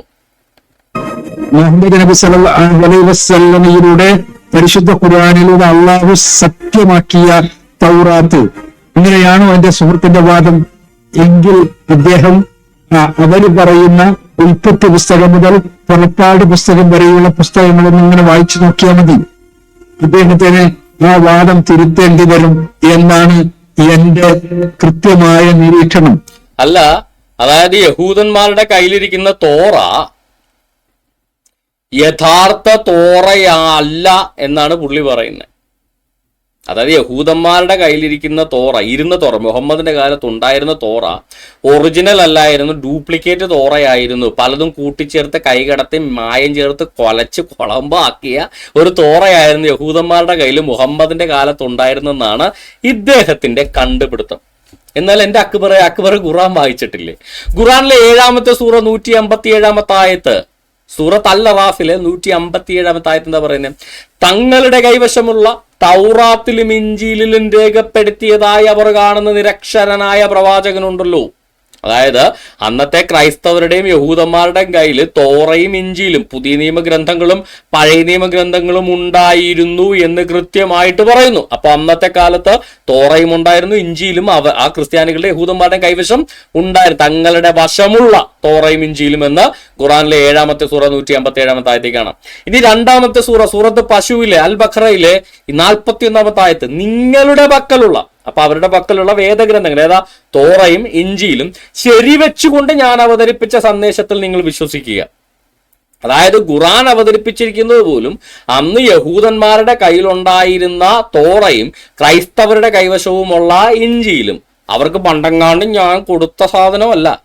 നിങ്ങളുടെ പക്കലുള്ള, നിങ്ങളുടെ കയ്യിൽ ഇപ്പൊ എന്താണോ ഉള്ളത് ആ തോറയും ഇഞ്ചിയിലും ശരിവെച്ചുകൊണ്ടാണ് ഞാൻ ഈ പുസ്തകം ഇറക്കിയിരിക്കുന്നത്. അപ്പോഴോ ഖുർആൻ സത്യമാകണമെങ്കിൽ പോലും തോറയും ഇഞ്ചിയിലും, അവരുടെ കൈവശം ഇരിക്കുന്ന തോറയും ഇഞ്ചിയിലും സത്യമാവണം. എന്നാൽ അക്ബർ ഇവിടെ പറഞ്ഞു വെക്കണത് എന്താ? അവരുടെ കയ്യിലിരിക്കുന്ന തോറയും ഇഞ്ചിയിലും ഒന്നും ഒറിജിനൽ അല്ലായിരുന്നുവെന്ന്. മുഹമ്മദ് നബി സല്ലല്ലാഹു അലൈഹി വസല്ലമയിലൂടെ പരിശുദ്ധ ഖുർആനിലൂടെ അള്ളാഹു സത്യമാക്കിയ തൗറാത്ത്, ഇങ്ങനെയാണോ എന്റെ സുഹൃത്തിന്റെ വാദം? എങ്കിൽ അദ്ദേഹം അവര് പറയുന്ന ഉൽപ്പത്തി പുസ്തകം മുതൽ പുറപ്പാട് പുസ്തകം വരെയുള്ള പുസ്തകങ്ങളൊന്നും ഇങ്ങനെ വായിച്ചു നോക്കിയാൽ മതി. അദ്ദേഹത്തിന് ആ വാദം തിരുത്തേണ്ടി വരും എന്നാണ് എന്റെ കൃത്യമായ നിരീക്ഷണം. അത് മോശെ പ്രവാചകനെ അവതരിപ്പിച്ചതായി ഇന്നാ അൻസൽന തൗറാത്ത്, നാം ആകുന്നു തൗറാത്ത് അവതരിപ്പിച്ചത്. മൂസാ നബി അലൈഹി സ്വലാത്തു വസ്സലാമിനെ അള്ളാഹു അവതരിപ്പിച്ചതായി പരിശുദ്ധ ഖുർആൻ പറയുന്ന തൗറാത്ത് ആണ് പുറപ്പാട്, സംഖ്യ, ലേവ്യ, ആവർത്തനം, ഉൽപ്പത്തി, പുറപ്പാട്, സംഖ്യ, ലേവ്യ, ആവർത്തനം തുടങ്ങിയ പുസ്തകങ്ങളിലുള്ളത് എന്ന് പറയാൻ കഴിയുമോ? എന്റെ പൊന്നു സഹോദര, ഈ ഉൽപ്പത്തിയും പുറപ്പാടും ലേവ്യ, സംഖ്യ, ആവർത്തനം തന്നെയല്ല മുഹമ്മദിന്റെ കാലത്ത് അവരുടെ കയ്യിൽ ഇരുന്ന് വെച്ചത്. മാറ്റമൊന്നും വന്നിട്ടില്ലല്ലോ. ആ ഉൽപ്പത്തിയും പുറപ്പാടും ലേവ്യയും സംഖ്യയും നിങ്ങളുടെ പക്കലുള്ള വേദഗ്രന്ഥങ്ങളെ ശരിവെച്ചുകൊണ്ടാ. അള്ളാഹു വരെ ശരിവെച്ച സാധനമാണോ താങ്കൾ പറയുന്ന നുണയാണെന്ന്? അപ്പൊ അള്ളാഹു കള്ളനാണെന്നാണോ അക്ബർ പറയുന്നത്? അങ്ങനെയാണ് ഞങ്ങൾക്ക് കുഴപ്പമൊന്നുമില്ല കേട്ടോ. അള്ളാഹു കള്ളനാണെന്നാണ് അക്ബർ ഇപ്പൊ പറഞ്ഞു വെക്കുന്നത്. അതായത് അള്ളാഹു പറയുന്നു യഹൂദന്മാരുടെ കൈവശമുള്ള തോറ, അതായത് ഈ പറയുന്ന AD 600 വിചാരിക്കണേ, AD 600.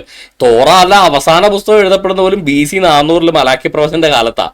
ആ തോറയിലെ അവസാന പുസ്തകം എഴുതപ്പെട്ട 1000 വർഷത്തിന് ശേഷമാണ് അള്ളാഹു ഡയലോഗ് അടിക്കണം എന്ന് വിചാരിക്കണം. അതായത് തോറ ട്രാൻസ്ലേറ്റ് ചെയ്യപ്പെട്ടിട്ട് മുഹമ്മദ് ജനിച്ച 800 വർഷങ്ങൾക്ക് മുന്നേ തോറ ട്രാൻസ്ലേറ്റ് ചെയ്യപ്പെട്ട. അപ്പൊ യഹൂദന്മാരുടെ കൈവശം ഇരിക്കുന്ന ഈ ഉൽപ്പത്തി, പുറപ്പാട്, ലേവ്യ, സംഖ്യ, ആവർത്തനം, ഇതാണ് അവരുടെ കയ്യിലിരിക്കുന്ന തോറ. ആ തോറ ശരിവെച്ചുകൊണ്ടാണ് ഖുർആൻ അവതരിപ്പിച്ചിരിക്കുന്നത്. നിങ്ങളുടെ പക്കലുള്ള വേദഗ്രന്ഥങ്ങളെ, അല്ലാതെ നിങ്ങളുടെ പൂർവികന്മാരുടെ പക്കൽ ഞാൻ പണ്ട് ഉണ്ടായ സാധനത്തെ ഞാൻ ശല്യപ്പെടുത്തുന്നതല്ല പറയുന്നത്. നിങ്ങളുടെ കൈവശം ഇപ്പം എന്താണുള്ളത് അതിനെ ഞാൻ സത്യപ്പെടുത്തുന്നു എന്നാണ് ഖുറാനിൽ പറഞ്ഞിരിക്കുന്നത്. ഇനിയും മുന്നോട്ട് പോയി കഴിഞ്ഞാൽ ഖുറാനിലെ 4-ാമത്തെ സൂറത്ത് നിസാ, സൂറത്ത് സ്ത്രീകളിലെ 47-ാമത്തെ ആയത്ത്, ഹേ വേദഗ്രന്ഥം നൽകപ്പെട്ടവരെ, നിങ്ങളുടെ പക്കലുള്ള വേദത്തെ സത്യപ്പെടുത്തിക്കൊണ്ട് നാം അവതരിപ്പിച്ചതിൽ. അതായത് ഖുറാന്റെ വിശ്വാസ്യത പോലും തൂങ്ങിക്കിടക്കുന്നത് ഈ വേദഗ്രന്ഥങ്ങളുടെ, യഥാർത്ഥ വേദഗ്രന്ഥങ്ങളായ തോറയുടെയും എവൻജേലിയോന്റെയും, ഇഞ്ചീൽ എന്ന് അറബിയിൽ വിളിക്കുന്ന, ഇവരെ തെറ്റായി വിളിക്കുന്ന എവൻജേലിയോന്റെയും വിശ്വാസ്യതയിലാണ് തോറയുടെ, ഈ പറയുന്ന ഖുറാന്റെ വിശ്വാസ്യത പോലും തൂങ്ങിക്കിടക്കുന്നത്. കാര്യം എന്താ? വിശ്വാസ്യത വേണമെങ്കിൽ വിശ്വാസ്യത ഉള്ളതിനെ തൂങ്ങിക്കിടക്കണം. കുന്നംകുളം ബ്രാൻഡ് ഇറക്കുമ്പോഴേ ഒറിജിനലിന്റെ ഡ്യൂപ്ലിക്കേറ്റ് ആയിട്ട് ഇറക്കണം. അതുകൊണ്ടല്ലേ ചില ഒത്തന്റിക് സ്ഥാപനങ്ങൾക്ക് ഞങ്ങൾക്ക് സഹോദരി സ്ഥാപനങ്ങൾ ഇല്ല എന്ന് പറയേണ്ടി വരുന്നത്. കാര്യം എന്താ? അവരുടെ ബ്രാഞ്ചാണെന്നുള്ള വ്യാജ ഐഡന്റിറ്റി വെച്ചിട്ട് ചില കോപ്പിറൈറ്റ് പൈറസിക്കാര് പുതിയ കട ഇറക്കും, ഇന്നയാളുടെ ബ്രാഞ്ചാന്ന് പറഞ്ഞത്. അതുകൊണ്ട് ഓതന്റിക് ടീമുകൾക്ക് അവസാനം എഴുതേണ്ടി വരും ഞങ്ങൾക്ക് സഹോദരി സമാജങ്ങളൊന്നും ഇല്ലാന്ന്. ഇതുപോലെ ക്രൈസ്തവർ യഹൂദർ ഇപ്പൊ പറയേണ്ട അവസ്ഥയാ, ഞങ്ങൾക്ക് സഹോദരി പുസ്തകങ്ങളൊന്നും ഇല്ല. കാര്യം ഈ ക്രൈസ്തവരുടെ യഹൂദരുടെ വേദഗ്രന്ഥത്തിന്റെ ഒതന്റിസിറ്റിയിലാണ് ഖുറാനെ തൂക്കിപ്പിടിച്ചിരിക്കുന്ന ആളാവും. നിങ്ങൾക്ക് കയ്യിലുള്ള പുസ്തകമില്ല, അത് സത്യമാണല്ലോ, ശരി, അതിനെ സത്യപ്പെടുത്തിക്കൊണ്ട് ഇതിറക്കിയേക്കുന്നത്. അപ്പൊ ഇതും സത്യമായിരിക്കും. അത് സത്യമാണെങ്കിൽ മാത്രമാണ് ഇത് സത്യം, അത് സത്യമല്ലെങ്കിൽ ഇതും വ്യാജം എന്നുള്ള അത്രത്തോളം ഗതികെട്ട് തന്റെ പുസ്തകത്തെ സത്യപ്പെടുത്തേണ്ട അവസ്ഥയായിരുന്നു അള്ളാഹുവിനുണ്ടായിരുന്നത്. അതായത് ഇന്ന് ഈ പറയുന്ന മുഹമ്മദ് എതിർക്കുന്ന, അല്ലെങ്കിൽ മുഹമ്മദീയർ എതിർക്കുന്ന, ഇന്ന് മുഹമ്മദീയർ കത്തിച്ചു കളയാൻ ആഗ്രഹിക്കുന്ന, ഇന്ന് മുഹമ്മദീയർ സൗദിയിൽ കയറ്റാൻ വിലക്കിയിരിക്കുന്ന ബൈബിളിന്റെ അടിസ്ഥാനത്തിലാണ് ഖുർആൻ ഇച്ചിരി വിശ്വാസ്യത പോലും അള്ളാഹു പോലും കൊടുത്തിരിക്കുന്നത്. അല്ലാതെ ഞാൻ ഇറക്കിയ പുസ്തകം കൊണ്ട് ഇത് വിശ്വാസയോഗ്യമാണ്, ഇത് വായിച്ചോളാനല്ല പറഞ്ഞത്. ഇത് ഞാൻ നിങ്ങളുടെ കയ്യിലിരിക്കുന്ന പുസ്തകമില്ലേ അതിന്റെ അതേപോലെ തന്നെ കേട്ടോ ഞാനിത് ഇറക്കിയേക്കുന്നത്, അതുകൊണ്ട് ഇത് വിശ്വാസമുള്ളതാണ് എന്നാണ് അള്ളാഹു പോലും പറഞ്ഞിരിക്കുന്നത് എന്നുള്ളതാണ് വാസ്തവം. ഇനി മുന്നോട്ട് പോയി കഴിഞ്ഞാല് ഖുർആനകത്ത് എവിടെയെങ്കിലും ഈ വിശുദ്ധ തോറ തിരുത്തപ്പെട്ടാന്ന് പറയുന്നുണ്ടോ? ഒരു സ്ഥലത്ത് പോലും പറയുന്നില്ല. വേദഗ്രന്ഥത്തെ എടുക്കുന്ന, നോട്ടിഫൈ ചെയ്യുന്ന ഒരു സ്ഥലത്ത് പോലും ഈ പറയുന്ന വേദഗ്രന്ഥം തിരുത്തപ്പെട്ടാണെന്ന് പറയുന്നില്ല. കാര്യം ഖുറാനിലെ 3-ാമത്തെ സൂറ 78-ാമത്തെ ആയത്ത്, സൂറത്ത് ആൽ ഇമ്രാനിലെ ഇമ്രാൻ കുടുംബത്തിലെ, അതായത് നമ്മുടെ അമ്രാന്റെ കുടുംബം, മോശയുടെ കുടുംബത്തിലെ അമ്രാമിന്റെ മോനാണുള്ള മോശയും മിറിയാം, പുള്ളിക്കാരനെ പറഞ്ഞപ്പോ മാറിപ്പോയതാ. ഓക്കെ, അമ്രാൻ കുടുംബത്തിലെ 78-ാമത്തെ ആയത്ത്, വേദഗ്രന്ഥത്തിലെ വാചക ശൈലികൾ വളച്ചൊടിക്കുന്ന ചിലരും അവരുടെ കൂട്ടത്തിലുണ്ട്. അല്ലാതെ വേദഗ്രന്ഥം തിരുത്തപ്പെട്ടാന്ന് പറഞ്ഞിട്ടില്ല. വേദഗ്രന്ഥത്തിലെ വാചക ശൈലികൾ വളച്ചൊടിക്കുന്ന ചില യഹൂദന്മാരുണ്ടെന്നാ പറഞ്ഞത്. അതായത് അവരുടെ കയ്യിലുള്ള വേദഗ്രന്ഥം സത്യമാണ്, പക്ഷെ വായിക്കുമ്പോൾ തെറ്റിച്ച് വായിച്ച് വളച്ചൊടിക്കുന്ന ചില ആളുകൾ അവരുടെ കൂട്ടത്തിലുണ്ടെന്നേ ഉള്ളൂ. അല്ലാതെ അവിടെ കഴിക്കുന്ന ഗ്രന്ഥത്തിന് ഒരു കുഴപ്പമുള്ളതായിട്ട് ഖുർആനകത്ത് പറയുന്നില്ല. അല്ലെങ്കിൽ പറയണ്ടേ അവർ വേദഗ്രന്ഥം തിരുത്തിയാണ് വായിക്കുന്നത് എന്നല്ലേ പറയേണ്ടത്, അവർ കൈകടത്തിയിട്ട് അതാണ് വായിക്കുന്നത് എന്നല്ലേ ഈ അക്ബറിന്റെ ഡയലോഗ് പ്രകാരം പറയേണ്ടത്. പക്ഷെ അവിടെ പറഞ്ഞിരിക്കുന്നത് വേദഗ്രന്ഥത്തിനകത്ത് തിരുത്തു വന്നിട്ടുണ്ടെന്നല്ല, വേദഗ്രന്ഥത്തിനകത്തുള്ളതൊക്കെ ഓക്കെയാണ്, പക്ഷെ അതിനകത്തെ വാചക ശൈലികൾ വളച്ചൊടിക്കുകയാണ് ചില ആളുകൾ എന്ന്. അതായത് ഇത് വ്യാഖ്യാനിക്കുന്നവർ മാത്രമാണ് തെറ്റ് ചെയ്യുന്നത്, അല്ലാതെ വേദഗ്രന്ഥത്തിന് കുഴപ്പമൊന്നുമില്ല എന്നവിടെ പറയുന്നത്. ഖുറാനിലെ 4-ാമത്തെ സൂറത്ത് നിസായിലെ 46-ാമത്തെ ആയത്തിൽ, യഹൂദരിൽപ്പെട്ടവരെത്രയാ ശത്രുക്കൾ, വാക്കുകളെ അവർ സ്ഥാനം തെറ്റിച്ച് ഉപയോഗിക്കുന്നു, തങ്ങളുടെ നാവുകൾ വളച്ചൊടിച്ചുകൊണ്ടും മതത്തെ കുത്തിപ്പറഞ്ഞുകൊണ്ടും എന്നൊക്കെ പറഞ്ഞുകൊണ്ട് പോവുക. അതായത് അവര് വാക്കുകളെ സ്ഥാനം തെറ്റിച്ച് പ്രയോഗിക്കുന്നതാണ് അവരുടെ പ്രശ്നം. ഇതിന് വേറൊരു കാര്യം കൊണ്ടുണ്ട്. മുഹമ്മദ് അസ്സലാമു അലൈക്കും എന്ന് പറയാതെ യഹൂദന്മാരോട് പറയല്ല, അവര് മുഹമ്മദ് മൂത്ത കടയാണല്ലോ, അതുകൊണ്ട് യഹൂദന്മാർ 2ാം കടയായിട്ട് മുഹമ്മദ് കാണുള്ളൂ. അപ്പൊ മുഹമ്മദ് അവന്മാർ എന്നെ ആദ്യം സല്യൂട്ട് വെക്കട്ടെ എന്ന് പറയും. അപ്പൊ യഹൂദന്മാര് തിരിച്ച് സല്യൂട്ട് വെക്കും. അസ്സാമു അലൈക്കും എന്ന് പറഞ്ഞ് തിരിച്ചു പറയും, സല്യൂട്ട് വെക്കും. അപ്പൊ മുഹമ്മദ് പെടും. കാര്യം അസ്സാമു അലൈക്കും എന്ന് വെച്ചാൽ ശാപമാ, അസ്സലാമു അലൈക്കും എന്ന് പറഞ്ഞാൽ സമാധാനം, അസ്സാമു അലൈക്കും എന്ന് വെച്ചാൽ ശാപമാണ്. അപ്പൊ ഇവര് അസ്സലാമു അലൈക്കും യഹൂദന്മാർ പറയത്തില്ല, യഹൂദന്മാർ അസ്സാമു അലൈക്കും എന്ന് തിരിച്ച് മുഹമ്മദിനോട് പറയുന്ന ഒരു ഭാഗമുണ്ട്, അതുമായിട്ട് ബന്ധപ്പെട്ടൊക്കെയാണ്. പക്ഷെ മുഹമ്മദിന്റെ ആരോപണങ്ങളാണല്ലോ ഖുറാനകത്തുള്ളത്. ഈ പ്രധാനപ്പെട്ട ആരോപണം യഹൂദന്മാര് വാക്കുകളൊക്കെ സ്ഥാനം തെറ്റിച്ച് ഉപയോഗിക്കുന്നതേ ഉള്ളൂ, അല്ലാതെ അവരുടെ വേദഗ്രന്ഥം തെറ്റാണെന്ന് ഖുറാനകത്ത് പറഞ്ഞിട്ടില്ല. ഇനി ഖുറാനിലെ 5-ാമത്തെ സൂറത്ത് മാഇദയിലെ 13, വേദവാക്യങ്ങളുടെ അവയുടെ സ്ഥാനങ്ങളിൽ നിന്ന് അവർ തെറ്റിക്കുന്നു, അവർക്ക് ഉത്ബോധനം നൽകപ്പെട്ടുള്ള ഒരു ഭാഗം അവർ മറന്നു കളയുകയും ചെയ്യും. അല്ലാതെ പുസ്തകത്തിനകത്ത് എന്തെങ്കിലും മാറ്റം സംഭവിച്ചു എന്ന് പറഞ്ഞിട്ടില്ല. വേദവാക്യങ്ങളെ സ്ഥാനങ്ങളിൽ നിന്ന് അവർ തെറ്റിക്കുന്നു എന്ന് പറഞ്ഞല്ല, വേദവാക്യവും സ്ഥാനവും അവിടെ തന്നെയുണ്ട്. പക്ഷെ വായിക്കുന്നവർ തെറ്റിച്ച് പണി കൊടുക്കുന്നെന്നാണ് ഇവര് പറയുന്നത്, അല്പം ചിലരൊഴികെ. അതായത് പുസ്തകം എന്ന് പറയുന്ന വേദഗ്രന്ഥം പുസ്തക രൂപത്തിൽ കൃത്യമായിട്ടുണ്ട്, പക്ഷെ അത് വായിക്കുന്നവർ തെറ്റിച്ചു വായിക്കുന്നു എന്നാണ് മുഹമ്മദിന്റെ ഖുറാനകത്തെ അള്ളാഹുവിന്റെ ആരോപണം എന്ന് പറയുന്നത്. അല്ലാതെ ഈ അക്ബർ പറയുന്ന പോലെ പഴയ നിയമ വേദഗ്രന്ഥങ്ങൾ മുഴുവൻ തിരുത്തപ്പെട്ടാണെന്ന് പറഞ്ഞാൽ അള്ളാഹു ഇവിടെ പറഞ്ഞ വാക്യങ്ങളൊക്കെ എല്ലാം തിരുത്തി വായിക്കേണ്ടി വരത്തില്ലേ? അള്ളാഹു പറയാ ഖുറാനിലെ 2-ാമത്തെ സൂറ 41 എന്താ പറയുക, നിങ്ങളുടെ പക്കലുള്ള വേദഗ്രന്ഥങ്ങളെ ശരിവെച്ചുകൊണ്ട് ഞാൻ അവതരിപ്പിച്ചിരിക്കുന്ന ഖുറാനിൽ നിങ്ങൾ വിശ്വസിക്കുക.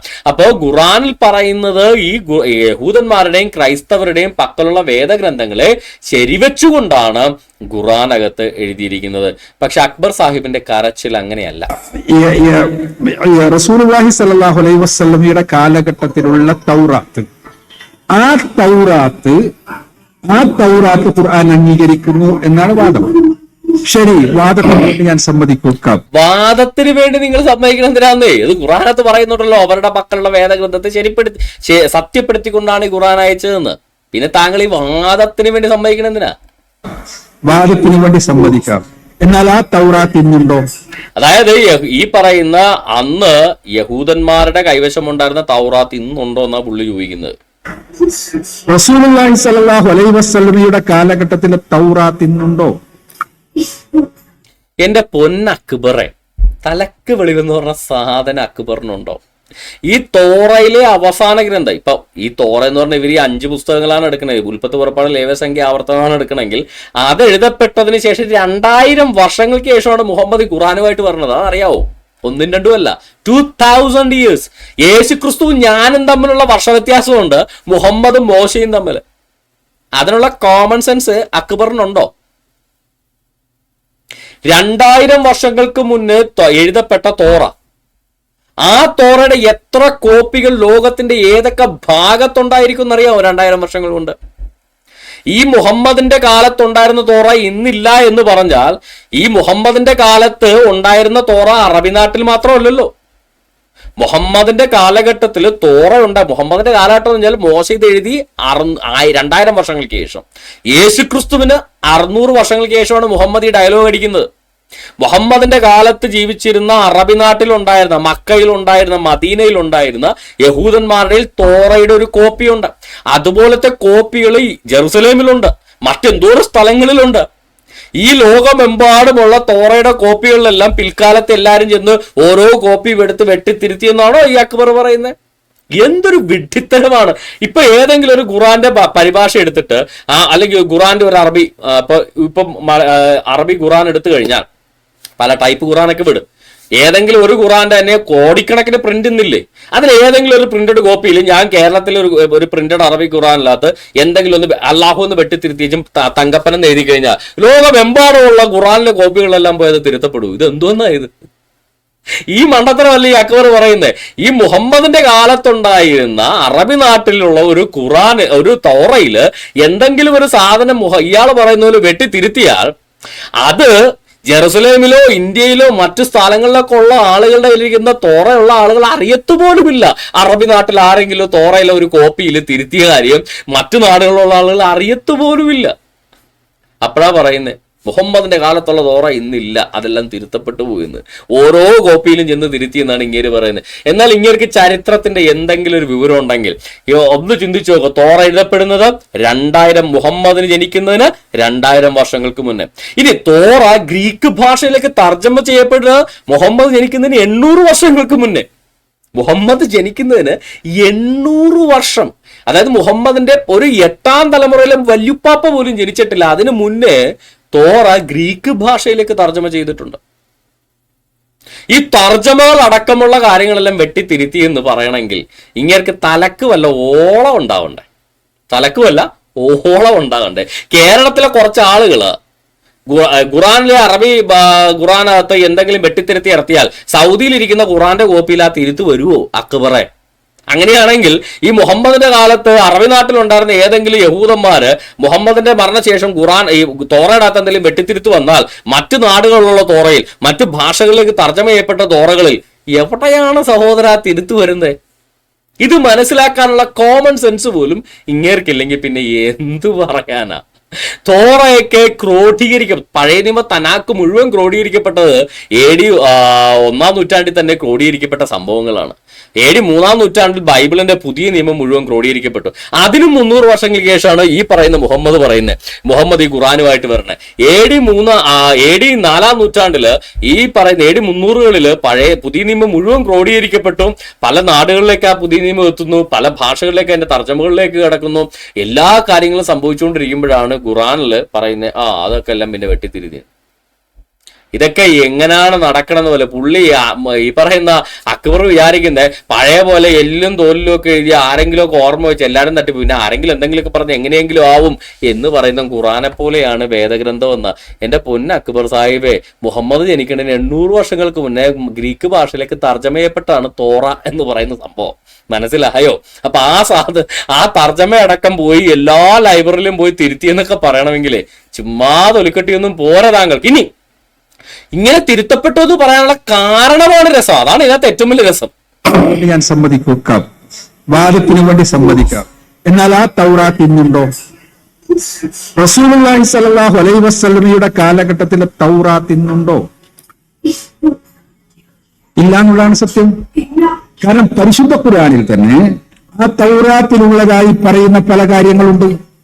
ഹദീത്തുകളിൽ, സ്വഹീഹായ ഹദീത്തുകളിൽ ആ തൗറാത്തിലുള്ളതായി പറയുന്ന പല കാര്യങ്ങളുണ്ട്. ഇന്നുള്ള പഞ്ചപുസ്തകങ്ങളിൽ അവ ഇല്ല. ചേടാ, ഡിങ്കനിലെ പല കഥാപാത്രങ്ങളും പറയുന്നു, ഖുറാനകത്ത് അതില്ല. അതുകൊണ്ട് ഖുറാൻ വേദഗ്രന്ഥമല്ല എന്ന് പറയുന്ന പോലെയുള്ള ഡിങ്കന്റെ പടമുണ്ട്. അവിടെ വേട്ടക്കാരന്റെ പടമുണ്ട്. ശക്തരിൽ ശക്തനായ ഡിങ്കന്റെ പടമുണ്ട്. ഖുറാനകത്ത് പടമേ ഇല്ല. അതുകൊണ്ട് ഖുറാൻ വേദഗ്രന്ഥമല്ല, ഡിങ്കൻ പറഞ്ഞ പോലെ ആയി പോയല്ലേ. എന്ത് കാരണം കൊണ്ടാ തൗറാത്ത് വ്യാജമാണെന്ന്, ഇപ്പൊ ഉള്ള തൗറാത്ത് വ്യാജമാണെന്ന് പറയുന്നെങ്കിൽ ഈ പറയുന്ന തൗറാത്ത് ഇറങ്ങി 2000 വർഷത്തിന് ശേഷം മുഹമ്മദ് പടച്ചുവിട്ട ഖുറാനകത്ത് തൗറാത്തിലുണ്ടെന്ന് പറഞ്ഞുകൊണ്ട് കുറെ ഡയലോഗ് തള്ളിയിട്ടുണ്ട്.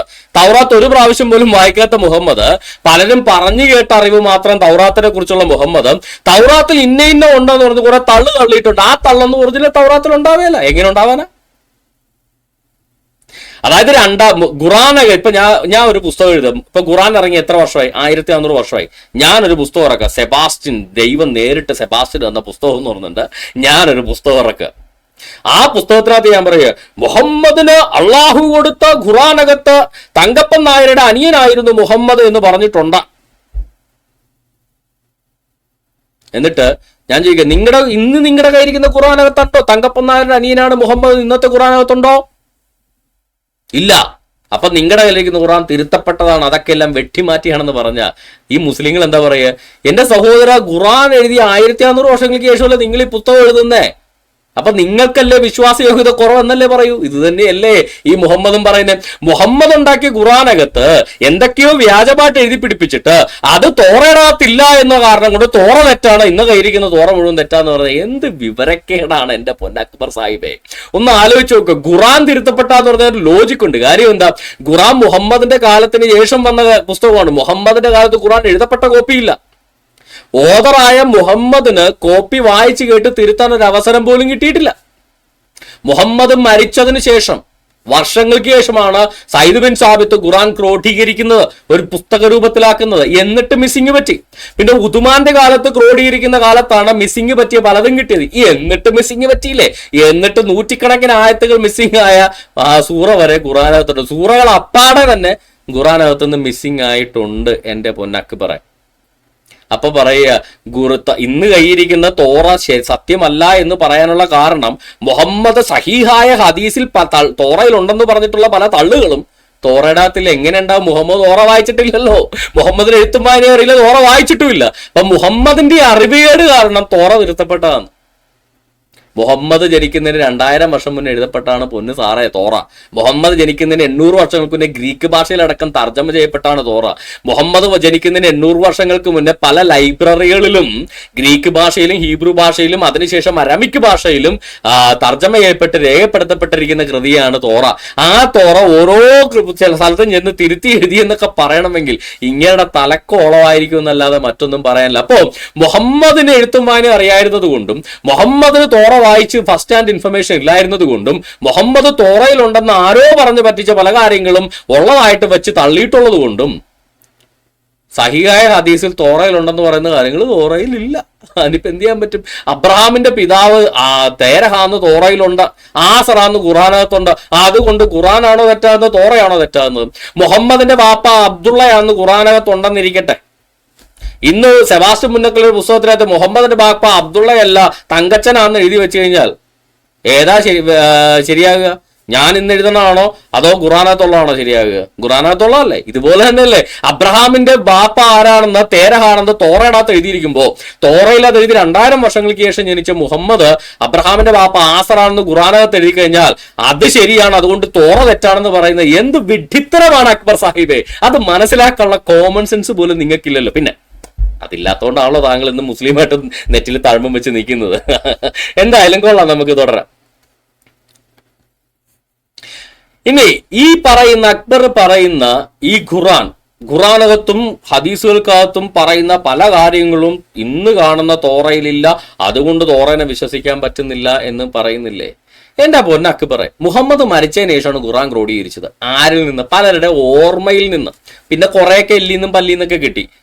പ്രധാനമായിട്ടും പലതും ഖുറാക്കളുടെ ഓർമ്മയിൽ നിന്ന് എഴുതി. മുഹമ്മദിന് പോലും ഖുറാൻ പൂർണ്ണമായിട്ട് ഓർമ്മയില്ലായിരുന്നു. പിന്നെയാണ് മുഹമ്മദിന്റെ ശിഷ്യന്മാർക്ക്.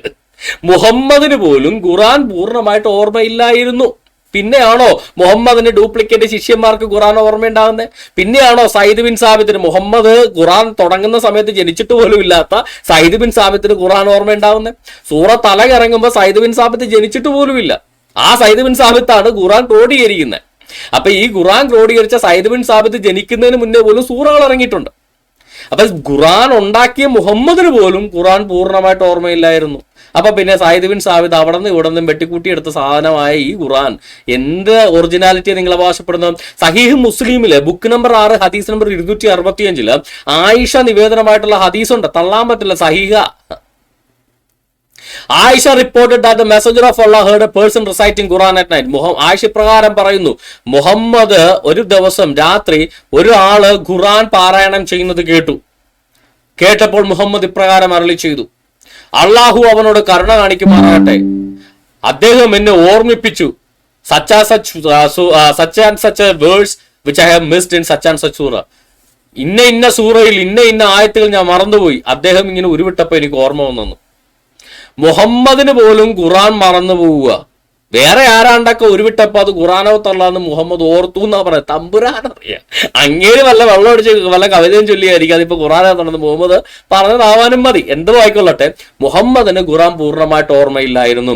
നട്ടപ്പാതിരക്ക് ആരാണ്ടും വിളിച്ചു പോയപ്പോ അത് കേട്ടപ്പോഴാണ് മുഹമ്മദിന് പോലും പലതും ഓർമ്മ വന്നത് എന്ന് ഞാൻ പറഞ്ഞതല്ല, മുഹമ്മദിന്റെ സ്വന്തം ഭാര്യ ആയിഷ പറഞ്ഞതായിട്ട് ഇമാം മുസ്ലിം രേഖപ്പെടുത്തിയിരിക്കുന്ന ഹദീസാണ്. ബുക്ക് നമ്പർ 6 ഹദീസ് നമ്പർ 265. അപ്പൊ മുഹമ്മദിന് പോലും ഓർമ്മയില്ലാത്ത ഖുറാൻ എങ്ങനെയാണ് സയ്യിദ് ബിൻ സാബിത്ത് മുഹമ്മദ് മരിച്ച് വർഷങ്ങൾക്ക് ശേഷം ക്രോഡീകരിച്ചെടുത്തതെന്ന് ചോദിച്ചാൽ എന്ത് മറുപടി? പ്രവാചകനേക്കാൾ വലിയ ഖുറാക്കളൊന്നും ജീവിച്ചിരിപ്പില്ലായിരുന്നല്ലോ. പിന്നെ എന്ത് ലോജിക്ക് വെച്ചാ നിങ്ങൾ പറയുന്നത്? ഈ പറയുന്ന സയ്യിദ് ബിൻ സാബിത്ത് ഖുറാൻ ക്രോഡീകരിച്ചു, അതാണ് ഇന്നിരിക്കുന്ന ഖുറാൻ. അപ്പൊ അതിന് എന്ത് വാലിഡിറ്റിയാണുള്ളത്? ഇനി മുഹമ്മദ് മരിച്ചതിന് ശേഷം ആരോ റദ്ദാക്കിയ ആയത്ത് കാണാനില്ലെന്ന് ഖുറാനകത്ത്. മുഹമ്മദ് മരിച്ചതിന് ശേഷം ആര് റദ്ദാക്കി എന്നുള്ളതാണ് അടുത്ത ചോദ്യം. സുനാൻ ഇബ്നു മാജയിലെ ബുക്ക് നമ്പർ 9 ഹദീസ് നമ്പർ 100 നരേറ്റഡ് ബൈ ആയിഷ നിവേദനം, വലിയ പുരുഷന്മാർക്ക് 10 പ്രാവശ്യം മുല കൊടുക്കാനുള്ള ആയത്തും കല്ലെറിഞ്ഞു കൊല്ലാനുള്ള ആയത്തും ഖുറാനകത്തുണ്ടായിരുന്നു. ആ എഴുതിയ സംഭവം എൻ്റെ എന്റെ തലയുടെ അടിയിലായിരുന്നു. മുഹമ്മദ് മരിച്ചപ്പോ ഞങ്ങൾ അതുമായിട്ട് തിരക്കിലായിപ്പോയി. അപ്പോൾ ഒരാട് വന്ന് അത് തിന്നു കളഞ്ഞു. സഹീഹ് ഇബ്നു മാജ, സുനാൻ ഇബ്നു മാജ ബുക്ക് നമ്പർ 9 ഹദീസ് നമ്പർ 100 ഹസൻ സഹിയായ ഹദീസാണ്. അതായത് ഹദീസ് വിശ്വാസയോഗ്യമാണ്. താഴെ എന്നിട്ട് കൊട്ടേഷൻ എഴുതിയ കാര്യം ഈ ആയത്തിൽ നിന്ന് ഖുറാനകത്തിൽ ഈ 10 പ്രാവശ്യം വലിയ പുരുഷന്മാർക്ക് മുല കൊടുക്കാനുള്ള ആയത്തും അതുപോലെ തന്നെ ഈ കല്ലെറിഞ്ഞു കൊല്ലാനുള്ള ആയത്തും ഇന്ന് ഖുറാനകത്തില്ല. എങ്ങു പോയി ആടിന്റെ വയറ്റിൽ പോയി ആട്ടിൻകാട്ടമായിട്ട് എങ്ങോ പോയി. അതല്ലേ സംഭവിച്ചത്. എന്നിട്ട് താഴെ ഇന്ന് ഖുറാനകത്ത് അതില്ലല്ലോ. These verses were abrogated in recitation but not ruling. അള്ളാഹു ഇത് റദ്ദാക്കി, ഉച്ചാരണത്തിൽ റിസൈറ്റ് ചെയ്യുന്നതിൽ ഖുറാൻ ഉദ്ധരിക്കുന്നതിൽ റദ്ദാക്കി, പക്ഷെ നിയമം ഇപ്പോഴും അവിടെ തന്നെ ഉണ്ടെന്ന്. അള്ളാഹു റദ്ദാക്കിയ കാര്യം ഇന്ന് എങ്ങനെയാണോ നിയമമാവുന്നേ? അള്ളാഹുവിന് വേണ്ടാഞ്ഞിട്ടാണല്ലോ അള്ളാഹു റദ്ദാക്കിയത്. അള്ളാഹു റദ്ദാക്കിയാൽ അതിനേക്കാൾ പകരം അതിലും ഉത്തമമായതോ അതിന് തുല്യമായതോ കൊണ്ടുവരുന്നതാണ് സൂറത്ത് ബഖറയിൽ പറയുന്നത്.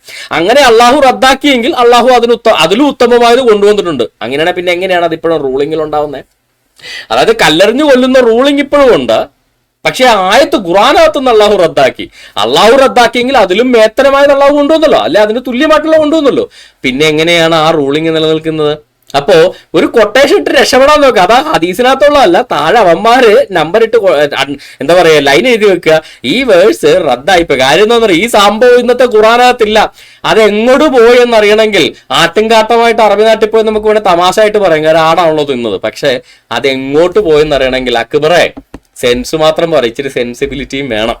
അതറിയണമെങ്കിൽ നമുക്ക് മുന്നോട്ട് പോയി കഴിഞ്ഞാൽ ജാമിയത്ത് തിർമിദിയുടെ സഹിഹായ മറ്റൊരു ഹദീസ് ഉണ്ട്, ബുക്ക് നമ്പർ 20, ഹദീസ് നമ്പർ 13. അതിനകത്ത് narrated by Saad ibn Ubaida പറഞ്ഞ സാദ് ഇബിൻ ഉബൈദ നിവേദനം, Ibn Umar heard a man saying, ഉമറിന്റെ മകൻ ഇപ്രകാരം ഒരാൾ പറയുന്നിട്ട് കേട്ടു, not by Kaaba. So Ibn Umar said, ഉമറിന്റെ മോൻ പറഞ്ഞു അങ്ങനെ പറയരുത്, nothing is sworn by other than Allah, for I heard messenger of Allah say, whoever swears by other than Allah, he has committed a belief of or shirk. ഇപ്പൊ ഇതിനകത്തൊരു പ്രശ്നമുണ്ടല്ലോ. അതായത് നമുക്ക് ഒരു സെക്കൻഡ് നമ്മുടെ ഈ ആട് തിന്നതിൻ്റെ ഒരു കാര്യം അതിനകത്ത് പറഞ്ഞിട്ട് നമുക്ക് മുന്നോട്ട് പോകാം, അല്ലെങ്കിൽ ശരിയാകത്തില്ല. ആട് തിന്നു പോയ ഒരു കാര്യം പറഞ്ഞിട്ട് നമുക്ക് മുന്നോട്ട് പോകാം. ഈ ആട് തിന്നുപോയ ആയത്ത്, അതിനുശേഷം ഈ ഷിർക്കിലേക്ക് കിടക്കാം. ഈ ആട് തിന്നുപോയ ആയത്തിനൊരു പ്രശ്നമുണ്ട്. ഈ ആട് തിന്നുപോയ ആയത്ത് എങ്ങോട്ട് പോയി എന്ന് ചോദിച്ചാൽ, ഈ ആയത്തിനെ കുറിച്ച് പല ഹദീസിലും നമുക്ക് കാണാൻ സാധിക്കും. ഈ ആട് തിന്നുപോയ ആയത്തിനെ കുറിച്ച് പല ഹദീസിലും നമുക്ക് കാണാൻ സാധിക്കും.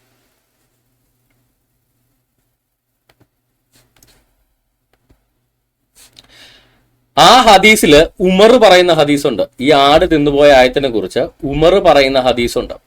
ഈ ഉമർ പറയുന്ന ഹദീസിനകത്ത് ഈ കല്ലെറിഞ്ഞു കൊല്ലാനുള്ള ആയത്തുണ്ടായിരുന്നു എന്ന് പറയുന്ന കൃത്യമായ ഹദീസ് ഉമർ പറയുന്നുണ്ട്. അതായത് കല്ലെറിഞ്ഞു കൊല്ലാനുള്ള ആയത്ത് ഞങ്ങളുടെ കയ്യിൽ ഉണ്ടായിരുന്നു എന്ന് ഉമർ പറയുന്ന ഇത് കൃത്യമായിട്ട് ഉണ്ട്. അതെങ്ങോട്ട് പോയി എന്ന് ചോദിച്ചു കഴിഞ്ഞാൽ അതിനൊരു ചരിത്രമുണ്ട്. ഈ സൂറത്ത് അൻഫൽ എന്ന് പറയുന്ന ഈ സൂറ എന്ന് പറയുന്നത് മറ്റൊത്തിരി ആയത്തുകൾ ഉണ്ടായിരുന്ന സൂറയാണ്. ഇപ്പൊ അതിനകത്തുള്ളത് എത്ര സൂറയാണ്? ഇപ്പൊ അതിനകത്തുള്ളത് വളരെ ചുരുക്കം സൂറകൾ മാത്രം, ചുരുക്കം ആയത്തുകൾ മാത്രം. ഏകദേശം 73 ആയത്തുകളാണ് ഇപ്പോൾ അതിനകത്തുള്ളത്. എന്നാൽ ഒരു സെക്കൻഡ്, എൻ്റെ പവർ പോയിന്റ് ഒരു ചെറിയ ഗ്ലിച്ച് വന്ന ഒരു സെക്കൻഡ്. പവർ പോയിന്റ് ഒരു ചെറിയ ഗ്ലിച്ച് ഉണ്ട്, ഞാനൊന്ന് എൻ്റെ ഡോക്സ് ഒന്ന് എടുത്തോട്ടെ. ഈ ആയത്തിനകത്ത് ഇവർക്ക് ഈ 200-ലധികം ആയത്തുണ്ടായിരുന്ന ഒരു സൂറയിൽ നിന്ന് ആയത്തുകൾ പലത് അങ്ങോട്ട് മിസ്സായി. ഈ മിസ്സായ സംഭവങ്ങളെല്ലാം എങ്ങോട്ട് പോയി എന്ന് ചോദിച്ചു കഴിഞ്ഞാൽ അതിന് ഖുറാനകത്ത് ഒറ്റ നോട്ടത്തിൽ നമുക്ക് ഉത്തരങ്ങളൊന്നും കിട്ടത്തില്ല. അതായത് ഈ മിസ്സായി പോയ ആയത്തുകൾ എങ്ങോട്ട് പോയി എന്ന് ചോദിച്ചു കഴിഞ്ഞാൽ ഖുറാനകത്ത് ഒറ്റ നോട്ടത്തിൽ നമുക്ക് ഉത്തരങ്ങളൊന്നും കിട്ടത്തില്ല. ആ ആയത്തുകൾ ശരിക്കും പറഞ്ഞാൽ കാണണമെങ്കിൽ നമ്മൾ ഹദീസുകൾക്കകത്ത് തപ്പണം എങ്ങോട്ട് ഈ ആയത്ത് പോയിന്ന്. അതിന് ഏറ്റവും ബെസ്റ്റ് ഈ സൂറത്ത് അൻഫലിൻ്റെ ഖുർത്തുബിയുടെ തഫ്സീർ എടുത്ത് വായിച്ചു നോക്കിയാൽ കൃത്യമായിട്ട് കാര്യം മനസ്സിലാവും. അതായത് നമ്മുടെ ഇമാം ഖുർത്തുബിയുടെ തഫ്സീർ ഒന്നെടുത്ത് വായിച്ചു നോക്കി കഴിഞ്ഞാൽ കൃത്യമായിട്ട് കാര്യം മനസ്സിലാവും. ആ ഇമാം ഖുർത്തുബിയുടെ തഫ്സീറിനകത്ത് ഒന്നാമത്തെ ആയത്തിന്റെ തഫ്സീറിൽ തന്നെ എങ്ങോട്ടാണ് ഈ ആയത്തുകൾ മിസ്സായത് എന്ന് നമുക്ക് കാണാൻ സാധിക്കും. എൻ്റെ ലാപ്ടോപ്പ് എങ്ങോട്ടാണ് ഈ ആയത്ത് മിസ്സായി പോയത്. അപ്പൊ ഈ ഖുർത്തുബിയുടെ തഫ്സീറിനകത്ത് ഈ കൃത്യമായിട്ട് എണ്ണി പറയുന്നുണ്ട്, ഈ എറിഞ്ഞു കൊല്ലാനുള്ള ആയത്ത് ഉണ്ടായിരുന്നു. എവിടെ? സൂറത്ത് അൻഫലിൽ ഉണ്ടായിരുന്നു. ഓക്കെ, ആയിഷ പറയുന്ന ഈ പറയുന്ന എറിഞ്ഞു കൊല്ലാനുള്ള ആയത്തും ഈ മുല കൊടുക്കാനുള്ള ആയത്തൊക്കെ ഈ അൻഫലിനകത്തുണ്ടായിരുന്നു.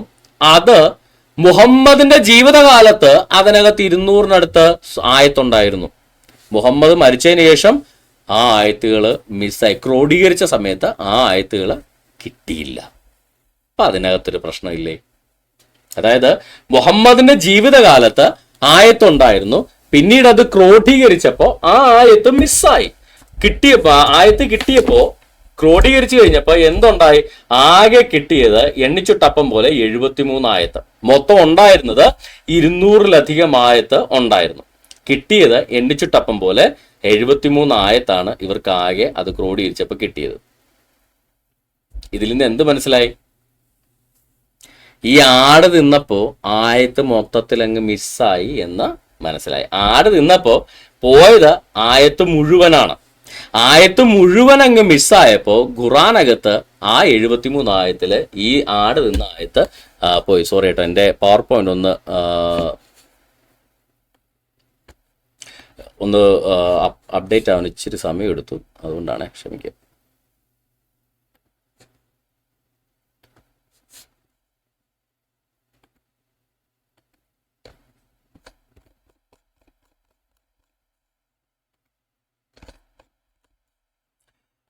ആര് പേടിക്കുന്ന സാധനം അവിടെ തന്നെ ഉണ്ട്.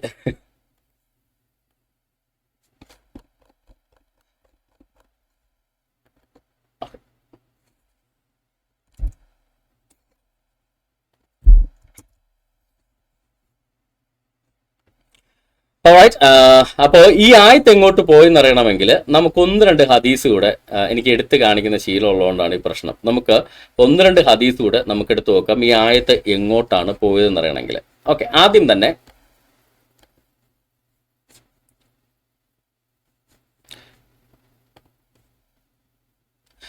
ആദ്യം തന്നെ നമുക്ക് സഹീഹ് മുസ്ലിമിലെ ബുക്ക് നമ്പർ 12 ഹദീസ് നമ്പർ 156 നമുക്കൊന്ന് എടുക്കാം. സഹീഹ് മുസ്ലിമിലെ ബുക്ക് നമ്പർ 12 ഹദീസ് നമ്പർ 156.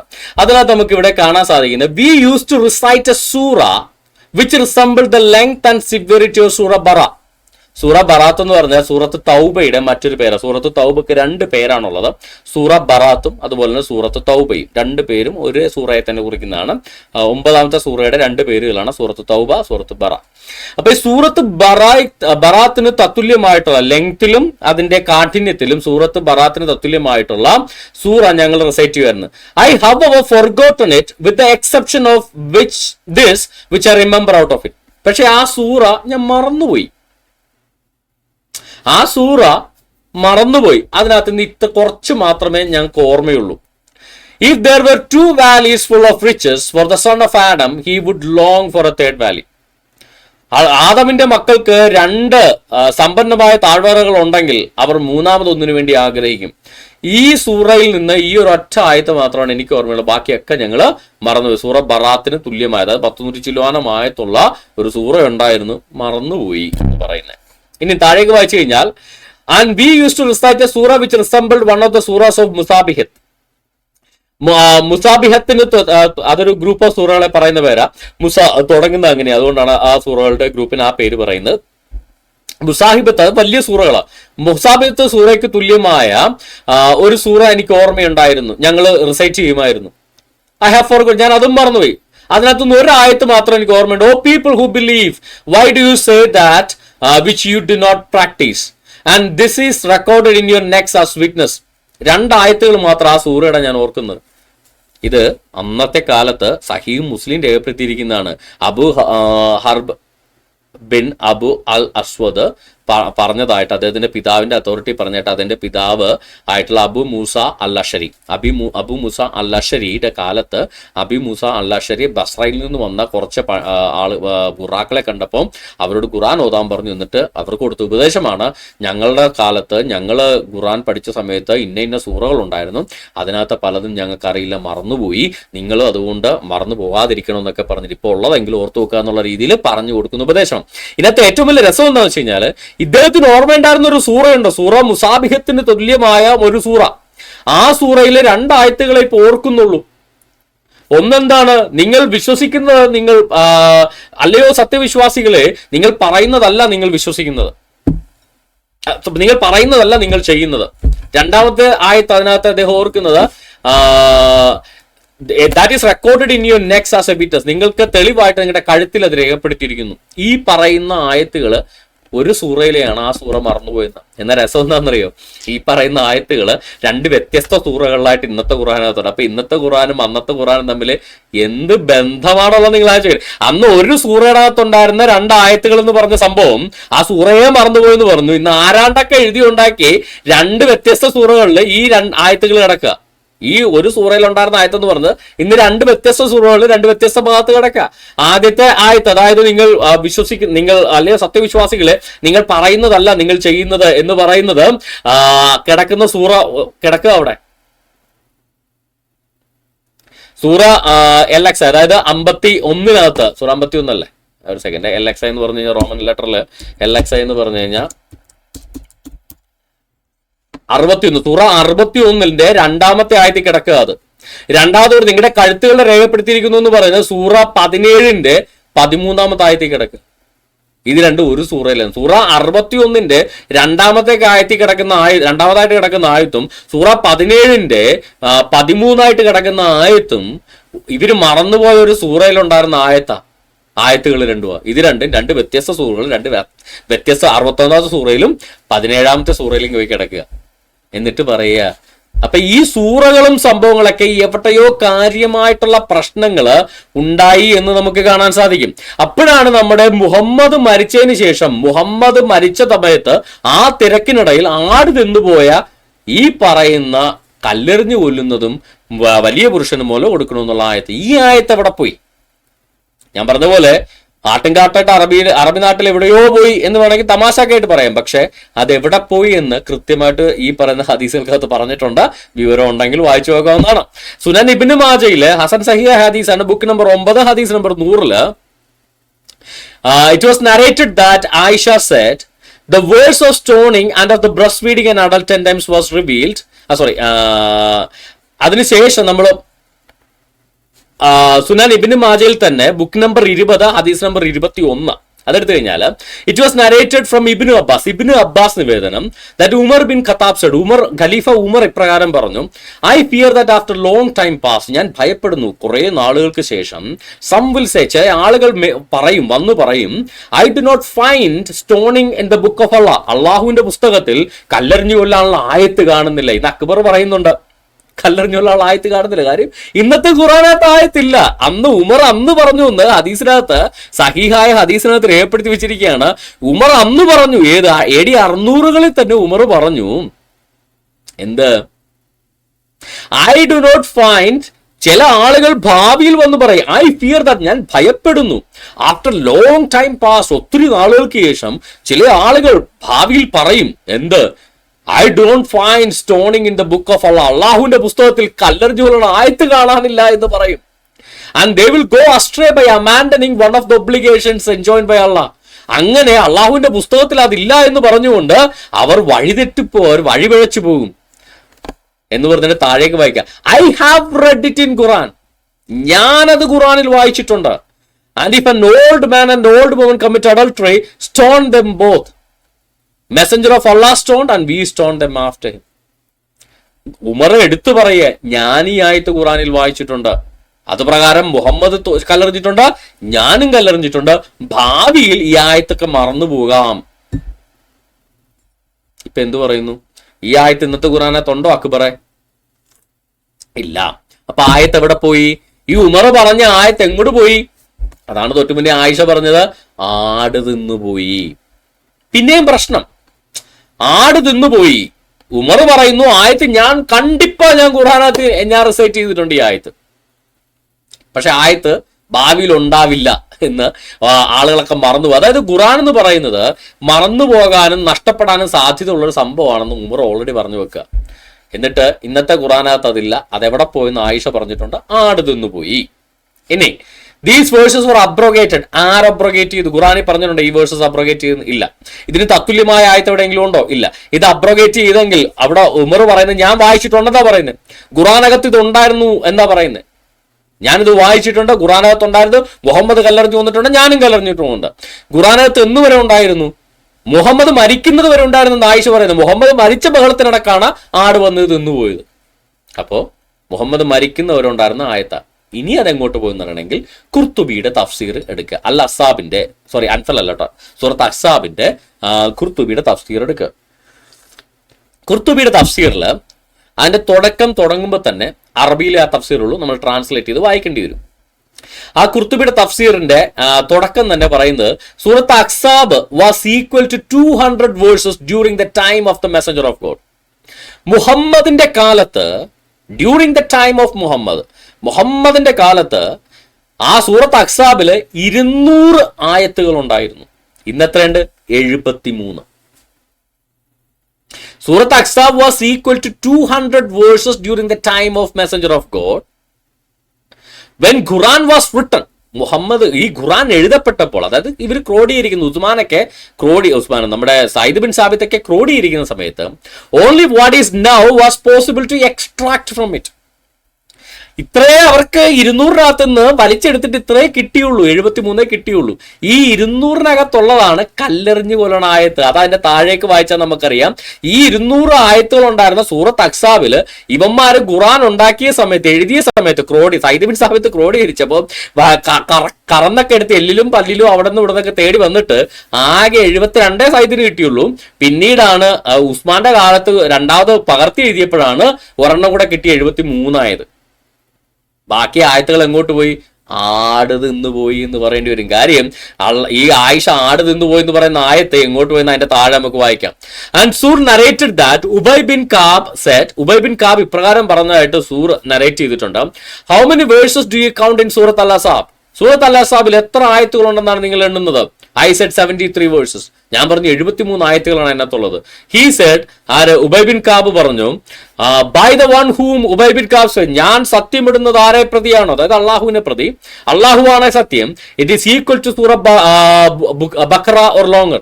സൂറത്ത് ബഖറയേക്കാൾ ലോങ്ങർ ആയിരുന്നു. 200-നടുത്ത് ആയത്തുള്ളതാണ് സൂറത്ത് ബഖറ. 200-ലധികം ഉള്ളതാണ് സൂറത്ത് ബഖറ. 200 ആയത്തിനടുത്തുണ്ട്. അതിനോടൊപ്പമോ അതിനേക്കാൾ അല്പം നീളം കൂടിയതോ ആയിരുന്നു ഈ പറയുന്ന സൂറ അഹ്സാബ്. അതായത് 200-ന് മുകളിൽ ആയത്തുണ്ടായിരുന്നു സൂറ അഹ്സാബില്. ഇന്നുള്ളത് വെറും 73. ഇനി four longer and we recited from it, ഞങ്ങൾ ആ സൂറത്ത് അഹ്സാബിൽ നിന്ന് ഓതിയിട്ടുണ്ട്. എന്ത്? ദ വേഴ്സ് ഓഫ് സ്റ്റോണിങ്, കല്ലെറിഞ്ഞു കൊല്ലുന്ന ആയത്ത് ഞങ്ങൾ ഓതിയിട്ടുണ്ട്. അപ്പൊ ഉമർ ഓതിയിട്ടുണ്ട്, ഈ പറഞ്ഞ ഇബിന് കാബ് ഓതിയിട്ടുണ്ട്. The old man and old woman if they commit adultery stone them both. ഒരു പ്രായപൂർത്തിയായ പുരുഷനും സ്ത്രീയും വ്യഭിചാരം ചെയ്ത രണ്ടുപേരെയും കല്ലെറിഞ്ഞു കൊല്ലണം എന്ന് പറഞ്ഞിട്ടുണ്ട്. It is a punishment from Allah and Allah exalted must wise എന്ന് പറഞ്ഞിട്ട് കണ്ടിന്യൂ ചെയ്തു. അപ്പോ കല്ലെറിഞ്ഞു കൊല്ലാനുള്ള ആയത്ത് ഈ ആയിഷയുടെ ആട് നിന്ന് കാട്ടായിട്ട് കളഞ്ഞില്ലേ, ആ ആയത്ത് ഏത് സൂറയിലെയാ? സൂറത്ത് അഹ്സാബിൽ ആയത്താണ്. 200-ലധികം ആയത്തുണ്ടായിരുന്നു സൂറത്ത് അഹ്സാബില്. കല്ലെറിഞ്ഞു കൊള്ളുന്ന ആയത്തടക്കം ആട് നിന്ന് പോയത് ഗ്യാസ് ആയിപ്പോയി. ഇന്നുള്ളത് വെറും 73. പക്ഷെ മുഹമ്മദിന്റെ കാലത്ത് എത്ര ഉണ്ടായിരുന്നു എന്നാ പറയുന്നേ? During the time of messenger of God സൂറത്ത് അഹ്സാബ് വാസ് ഈക്വൽ ടു 200 വേഴ്സസ്. അപ്പൊ ആയിഷ പറഞ്ഞ കറക്റ്റ് അല്ലേ? മുഹമ്മദ് മരിച്ച പകടത്തിനടക്ക് ആട് തിന്നുപോയി. അതുകൊണ്ട് സയ്യിദ് ബിൻ സാബിത്ത് ക്രോഡീകരിച്ചപ്പോൾ സാധനം മറന്നുപോയി, കിട്ടിയില്ല. അത് കൃത്യമായിട്ട് പറയുന്നു. ഞാൻ വായിച്ച സൂറത്ത് അഹ്സാബിനകത്ത് ഇതുണ്ടായിരുന്നു ഉബൈ ബിൻ കാബ് പറയുന്ന രേഖയും നമുക്ക് കാണാം. ഇദ്ദേഹം റിസൈറ്റ് ചെയ്തതിനകത്ത് അതുണ്ടായിരുന്നു. പിന്നീട് മിസ്സായി. മുഹമ്മദ് മരിച്ചതിന് ശേഷം മിസ്സായത് എങ്ങോട്ട്? ആട് തിന്നു. ഇപ്പൊ ചരിത്രം മനസ്സിലായോ? ഈ 200-ലധികം ആയത്തുണ്ടായിരുന്ന സൂറത്ത് അഹ്സാബിലെ ഈ വലിയ പുരുഷന് മുല കൊടുക്കാനുള്ള ആയത്തും വ്യഭിചാരിയെ കല്ലെറിഞ്ഞു കൊള്ളാനുള്ള ആയത്തും ഒക്കെ ഉമറും വായിച്ചിട്ടുണ്ട്, ഇവരെല്ലാം വായിച്ചിട്ടുണ്ട്. മുഹമ്മദ് മരിക്കുന്നവരെ അതുണ്ടായിരുന്നു. മുഹമ്മദിന്റെ ജീവിതകാലത്ത് 200 ആയത്തും ഉണ്ടായിരുന്നു, ഇന്നില്ല. ഇന്നുള്ള ഈ ഖുറാനകത്ത് എന്തൊക്കെയൊക്കെയോ നഷ്ടപ്പെട്ടു. സയ്യിദ് ബിൻ സാബിത്തൊക്കെ എന്തൊക്കെയോ തള്ളിച്ചേർത്ത് വെച്ചു. ഇതെല്ലാം വെച്ചിട്ട് പറയാ, ഇത്രയും ഒതന്റിസിറ്റി കുറഞ്ഞൊരു പുസ്തകം പിടിച്ചിട്ട് പറയാ ഇതിനകത്ത് ഉണ്ടെന്ന് പറയുന്ന കാര്യങ്ങൾ തൗറാത്തിനകത്തില്ല, അതുകൊണ്ട് ഇന്നുള്ള തൗറാത്ത് വ്യാജമാണെന്ന്. എന്റെ പൊന്നക്ക് പറയേ, വല്ലാത്തൊരു ലോജിക്കായി പോയി. അതായത് ഇതുവരെ നമ്മളിപ്പോ നോക്കിയാൽ നമുക്കറിയാം, ഖുറാൻ എന്ന് പറയുന്ന പുസ്തകത്തിന് ഒരു ഒതന്റിസിറ്റി നമുക്ക് പറയാൻ പറ്റില്ല. കാരണം മുഹമ്മദ് മരിച്ചതിന് ശേഷം എന്ത് തിന്നു എന്ന് കണ്ട ആട് വരെ നശിപ്പിച്ചു കളഞ്ഞതാണ്. ആട് തിന്നു പോയതുകൊണ്ട് ഒരു പുസ്തകത്തിനകത്ത് ഒരു കാര്യം മിസ്സായി പോകുന്ന ലോക ചരിത്രത്തിൽ ആദ്യ സംഭവം. എന്നിട്ട് പറയാം അതിപ്പോഴും ഞങ്ങൾ ചെയ്യും, കല്ലെറിഞ്ഞ പോലും ഞങ്ങൾ ഇപ്പോഴും, പക്ഷെ ഖുറാനകത്തില്ല. ആകെ പറയുന്നത് അത് അബ്രോഗേറ്റ്. ആരബ്രോഗേറ്റ് ചെയ്തു? മുഹമ്മദ് മരിച്ചതിന് ശേഷം പ്രവാചകൻ ഉണ്ടായിട്ടില്ലല്ലോ, അള്ളാഹു ആരോട് സംസാരിച്ചിട്ടില്ല, പിന്നെ ആരാ അബ്രോഗേറ്റ് എന്താ പറയുന്നത്? ചുമ്മാ തള്ളുന്നതല്ലാതെ ഒരു തെളിവും ഇവർക്ക് ഹാജരാക്കാനില്ല. അപ്പോൾ നമുക്ക് എന്ത് മനസ്സിലാക്കാം? ഇത്രയും ഒതന്റിസിറ്റി കുറഞ്ഞൊരു പുസ്തകമാണ് ഖുറാൻ. അതുകൊണ്ട് ഖുറാനകത്തില്ലാത്തത് കൊണ്ട്, ഖുറാനകത്തുണ്ടെന്ന് പറയുന്ന കാര്യങ്ങൾ തൗറാത്തിലില്ലാത്തതുകൊണ്ട് തൗറാത്ത് വ്യാജമാണെന്ന് പറയണമെങ്കിൽ എത്രത്തോളം മണ്ടത്തരമായിരിക്കും ആ ആർഗ്യുമെന്റ് എന്ന് നിങ്ങളൊന്ന് ആലോചിച്ച് നോക്കുക. ഇനി നമുക്ക് മുന്നോട്ട് പോകുമ്പോൾ ഖുറാൻ എന്ന് പറയുന്ന കൈകടത്തപ്പെട്ട ഒരു പുസ്തകമാണെന്നുള്ളതിന്റെ മറ്റൊരു തെളിവ് നിങ്ങൾക്ക് തരാം. Narrated by Sabin Ubaida, book Jamia തിർമിദിയിൽ സഹിഹായ ഹദീസാണ്, book number 20, hadith number 13. Ibn Umar heard a man saying no by Kaaba. Ibn Umar കേട്ടു ഒരു മനുഷ്യൻ കബയെ പ്രതി സത്യം ചെയ്യുന്നത് കേട്ടു. സോ ഇബ്നു ഉമർ said, അപ്പോൾ ഇബ്നു ഉമർ പറഞ്ഞു, nothing is sworn by other than Allah, അള്ളാഹുവിനെ പ്രതി അല്ലാതെ മറ്റൊന്നിനെ പ്രതിയും സത്യം ചെയ്യാൻ പാടില്ല. കാരണം എന്താ? Messenger of Allah say whoever swears other than by Allah he has committed a disbelief or shirk. ആരെങ്കിലും അള്ളാഹുവിനെ അല്ലാതെ മറ്റെന്തിനെങ്കിലും പ്രതി, ഈവൻ കബയെ പ്രതി സത്യം ചെയ്താൽ പോലും അത് തെറ്റാണ്, അത് ഷിർക്കാണ്. അതായത് ഞാനിപ്പോ കബയെ പ്രതി സത്യം ചെയ്താൽ ഞാൻ കബയെ ആരാധിക്കുന്നതിന് തുല്യമാണ്, അത് ഷിർക്കാണ് അപ്പോൾ എന്നാണ് മുഹമ്മദ് പറഞ്ഞത്. അതുകൊണ്ട് നിങ്ങൾ അള്ളാഹുവിനെ പ്രതി മാത്രം സത്യം ചെയ്യുക. കാര്യം അള്ളാഹുവിനെയാണല്ലോ മുസ്ലിങ്ങൾ ആരാധിക്കുന്നു എന്ന് പറയുന്നത്, അപ്പൊ അത് ഷിർക്കല്ല. എന്നാൽ അള്ളാഹു അല്ലാതെ വേറെ ആരെ പ്രതി സത്യം, അമ്മയെ പ്രതി സത്യം എന്ന് പറഞ്ഞാൽ, അമ്മയാണേ സത്യം എന്ന് പറഞ്ഞാൽ, അമ്മയാണേ സത്യം എന്ന് പറഞ്ഞാൽ അമ്മയെ ആരാധിക്കുന്നത് തുല്യമാണ്. അതുകൊണ്ട് അത് ഷിർക്കാണ്. അതായത് അള്ളാഹുവിന് പകരം അള്ളാഹുവിന് പങ്കുകാരെ ചേർക്കുന്ന പരിപാടിയാണത്. അതുകൊണ്ട് അത് ചെയ്യരുത്, അത് ഷിർക്കാണ്. അള്ളാഹുവിന് പങ്കുകാരെ ചേർക്കുന്ന പരിപാടി. അതായത് അള്ളാഹുവിനെ പ്രതി അല്ലാതെ മറ്റെന്തിനെങ്കിലും പ്രതി സത്യം ചെയ്താൽ അതിനെ ആരാധിക്കുന്നതിന് തുല്യമാണ്, അതിനെ അള്ളാഹുവിനെ പങ്കുകാരാക്കുന്നതിന് തുല്യമാണെന്നാണ് മുഹമ്മദ് പറഞ്ഞതെന്ന് Jamia Tirmidhi volume number 3, book number 18, ഹദീസ് നമ്പർ 1535, അല്ലെങ്കിൽ ബുക്ക് നമ്പർ 20, ഹദീസ് നമ്പർ 13. അപ്പൊ ഖുറാനകത്ത് കൈകടത്തലുകളൊന്നും ഇല്ലെങ്കിൽ വേറെ ഒന്നിനെ പ്രതിയും സത്യം ചെയ്യുന്ന ഒരു ഭാഗം ഖുറാനകത്ത് ഉണ്ടാവില്ലല്ലോ. കാര്യം അള്ളാഹു അല്ലാതെ വേറെ എന്തിനെ പ്രതി സത്യം ചെയ്താലും ആ സംഭവത്തെ ആരാധിക്കുന്നത് തുല്യമാണ്. അപ്പൊ ഖുറാനകത്ത് കൈകടത്തലില്ലെങ്കിൽ അങ്ങനെ ഒരു സ്റ്റേറ്റ്മെന്റ് ഖുറാനകത്ത് ഉണ്ടാവില്ലല്ലോ. നമുക്ക് എന്തെടുത്ത് നോക്കാം അങ്ങനെ ഒരു സ്റ്റേറ്റ്മെന്റ് ഖുറാനകത്ത് ഉണ്ടോന്ന്. ഖുറാനിലെ 53-ാമത്തെ സൂറ 1-2 ആയത്തുകൾ, സൂറത്ത് നജ്മിൽ 1-2 ആയത്തുകൾ. നക്ഷത്രം അസ്തമിക്കുമ്പോൾ അതിനെ തന്നെയാണ് സത്യം, നിങ്ങളുടെ കൂട്ടുകാരൻ വഴിതെറ്റിയിട്ടില്ല. അപ്പൊ നക്ഷത്രത്തിന്റെ അസ്തമയത്തെ ചൊല്ലി സത്യം ചെയ്യുമ്പോൾ അള്ളാഹു ഷിർക്ക് ചെയ്യുമല്ലേ? ഈ നക്ഷത്രത്തെ അള്ളാഹുവിന് പങ്കുകാരനാക്കുകയും അള്ളാഹു നക്ഷത്രത്തിനെ ആരാധിക്കുകയും ചെയ്യുന്നതിന് തുല്യമല്ലേ?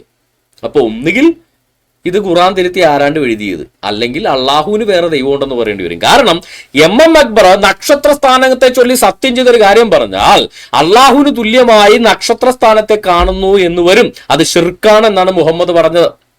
അപ്പൊ അള്ളാഹു നക്ഷത്ര സ്ഥാനത്തെ ചൊല്ലി സത്യം ചെയ്താൽ അതിന്റെ അർത്ഥം എന്താ? അള്ളാഹു നക്ഷത്ര സ്ഥാനത്തെ ആരാധിക്കുന്നു, നക്ഷത്രം അസ്തമിക്കുന്നതിനെ ആരാധിക്കുന്നു എന്ന് വരും. അപ്പോ സത്യം ചെയ്യുന്നത് ഷിർക്കാണ്. മറ്റൊന്നിന് അള്ളാഹുവിനെ ചൊല്ലി സത്യം ചെയ്താൽ ഓക്കെ, അല്ലാത്ത ആരെ ചൊല്ലി സത്യം ചെയ്താൽ അത് ഷിർക്കാണെന്ന് പറഞ്ഞാൽ, അള്ളാഹു അല്ലാത്ത ആരെ ചൊല്ലി സത്യം ചെയ്താലും അത് ഷിർക്കാണെന്ന് പറഞ്ഞാൽ അതിനെ ആരാധിക്കുന്നത് തുല്യമാണെന്നല്ലേ പറയുന്നത്. അള്ളാഹുവിനെ അത് പങ്കുകാരനാക്കി എന്നല്ലേ പറയുന്നത്. അപ്പൊ അള്ളാഹു നക്ഷത്രം അസ്തമിക്കുമ്പോൾ അതിനെ തന്നെയാണ് സത്യം. നക്ഷത്രത്തെ ചൊല്ലി, നക്ഷത്ര സ്ഥാനത്തെ ചൊല്ലി അള്ളാഹു സത്യം ചെയ്യുമ്പോൾ അള്ളാഹു അതിനെ ആരാധിക്കുന്നു അല്ലെങ്കിൽ അള്ളാഹുവിന് പങ്കുകാരാക്കുന്നു എന്നല്ലേ അതിനർത്ഥം. അപ്പൊ ഷിർക്ക് ചെയ്യുന്ന അള്ളാഹു ഖുറാനകത്തുണ്ട്. ഒന്നുകിൽ അള്ളാഹു ഷിർക്ക് ചെയ്യുന്ന ആള് അള്ളാഹുവിന് വേറെ ദൈവമുണ്ട് എന്ന് പറയേണ്ടി വരും, അതല്ലെങ്കിൽ ഖുറാൻ തിരുത്തി എന്ന് അക്ബർ സമ്മതിക്കേണ്ടി വരും. രണ്ടായാലും ഞങ്ങൾക്ക് സമ്മതമാണ്, ഇഷ്ടമുള്ള ആർഗ്യുമെന്റ് എടുത്തു. ഖുറാനിലെ 95-ാമത്തെ സൂറ 1 മുതൽ 4 വരെ. അത്തിയും ഒലിവും സീനാ പർവ്വതവും നിർഭയത്വമുള്ള ഈ രാജ്യവും തന്നെയാണ് ആ സത്യം. അള്ളാഹുവിന് ഇപ്പൊ പങ്കുകാര് പലതായി. ഇത് മുശ്രിക്കിനേക്കാൾ വലിയ ഒന്നാന്തരം കൂടിയ മുശ്രിക്കാണെന്ന് തോന്നുന്നു അള്ളാഹു. കാര്യം അത്തീനെ ചൊല്ലി ഇവിടെ സത്യം, ഒലീവ് വൃക്ഷത്തെ ചൊല്ലി സത്യം, സീനായ് പർവ്വതത്തെ ചൊല്ലി സത്യം, നിർഭയത്വമുള്ള ഈ രാജ്യം ചൊല്ലി സത്യം. ഇപ്പൊ എത്ര എണ്ണത്തെ ചൊല്ലിയായി സത്യം ചെയ്യുന്നത്? അപ്പൊ അള്ളാഹു പങ്കുകാരുടെ എണ്ണം കൂട്ടിക്കൊണ്ടേ അങ്ങിരിക്കുക. അത്തിയും ഒലിവും സീനാപർവ്വതം നിർഭയത്തുള്ള രാജ്യമാണേ സത്യം. ഒരാൾ അള്ളാഹുവിനെ അല്ലാതെ മറ്റെന്തിനെ ചൊല്ലി സത്യം ചെയ്താലും അയാൾ ശിർക്ക് ചെയ്യുകയാണ്, അയാൾ അള്ളാഹുവിന് പങ്കുകാരെ സ്ഥാപിക്കുകയാണ്, അള്ളാഹുവിനെ പോലെ അതിനെ കാണുകയാണ്. അപ്പൊ അള്ളാഹു ദൈവമായിട്ട് ഈ സാധനത്തിനെയൊക്കെ കാണുന്നു എന്നല്ലേ ഇതുകൊണ്ട് വരിക? ഞാൻ പറഞ്ഞതല്ല, ഇതാ മുഹമ്മദ് പറഞ്ഞതാണ്.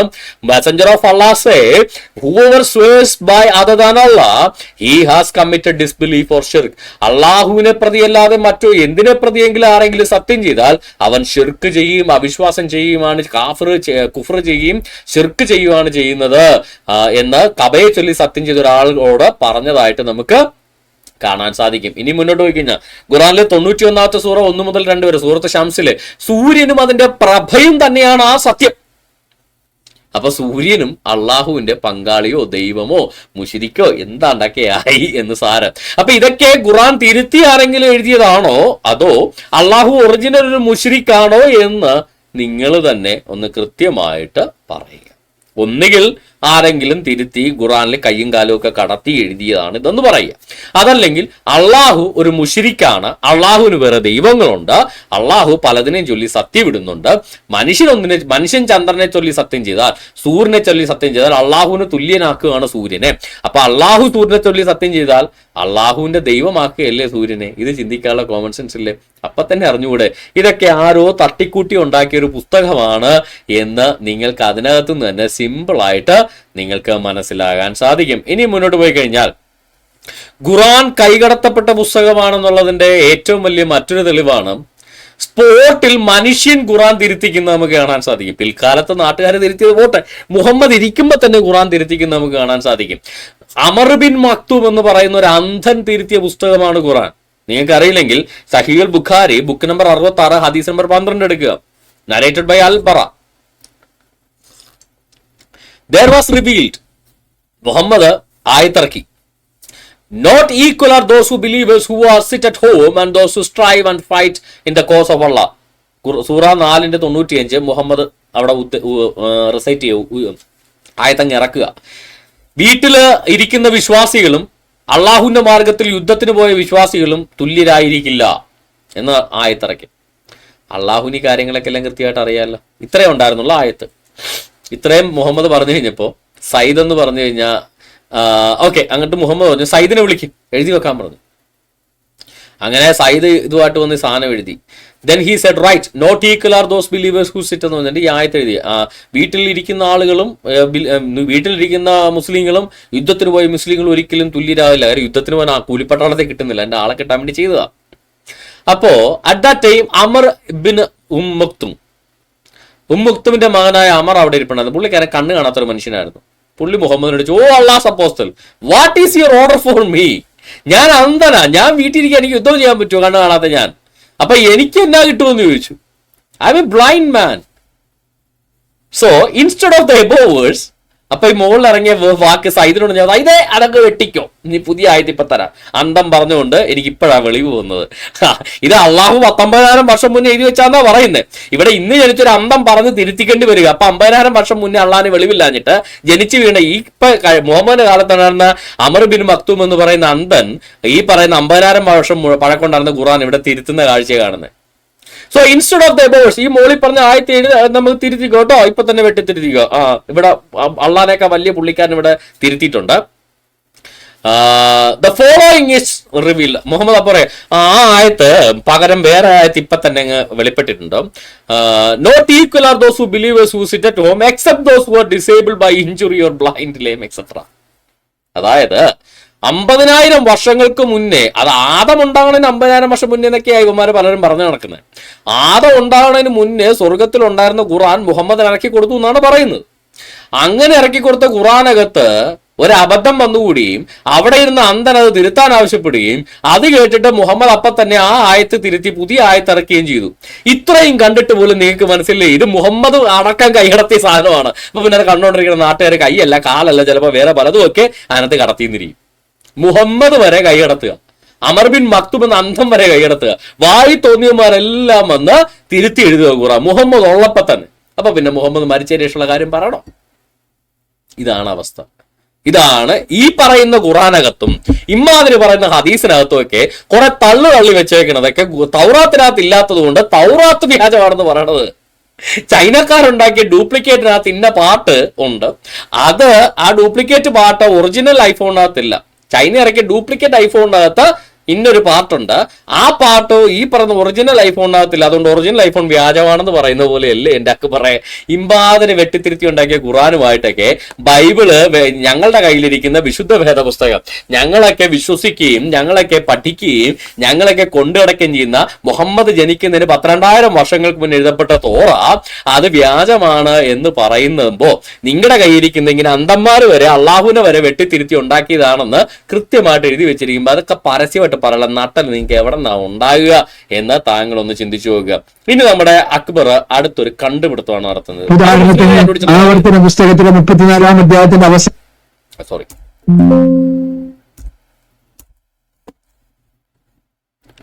ഉദാഹരണത്തിന് ആവർത്തന പുസ്തകത്തിലെ 34-ാം അധ്യായത്തിന്റെ അവസാന ഭാഗം നോക്കുക.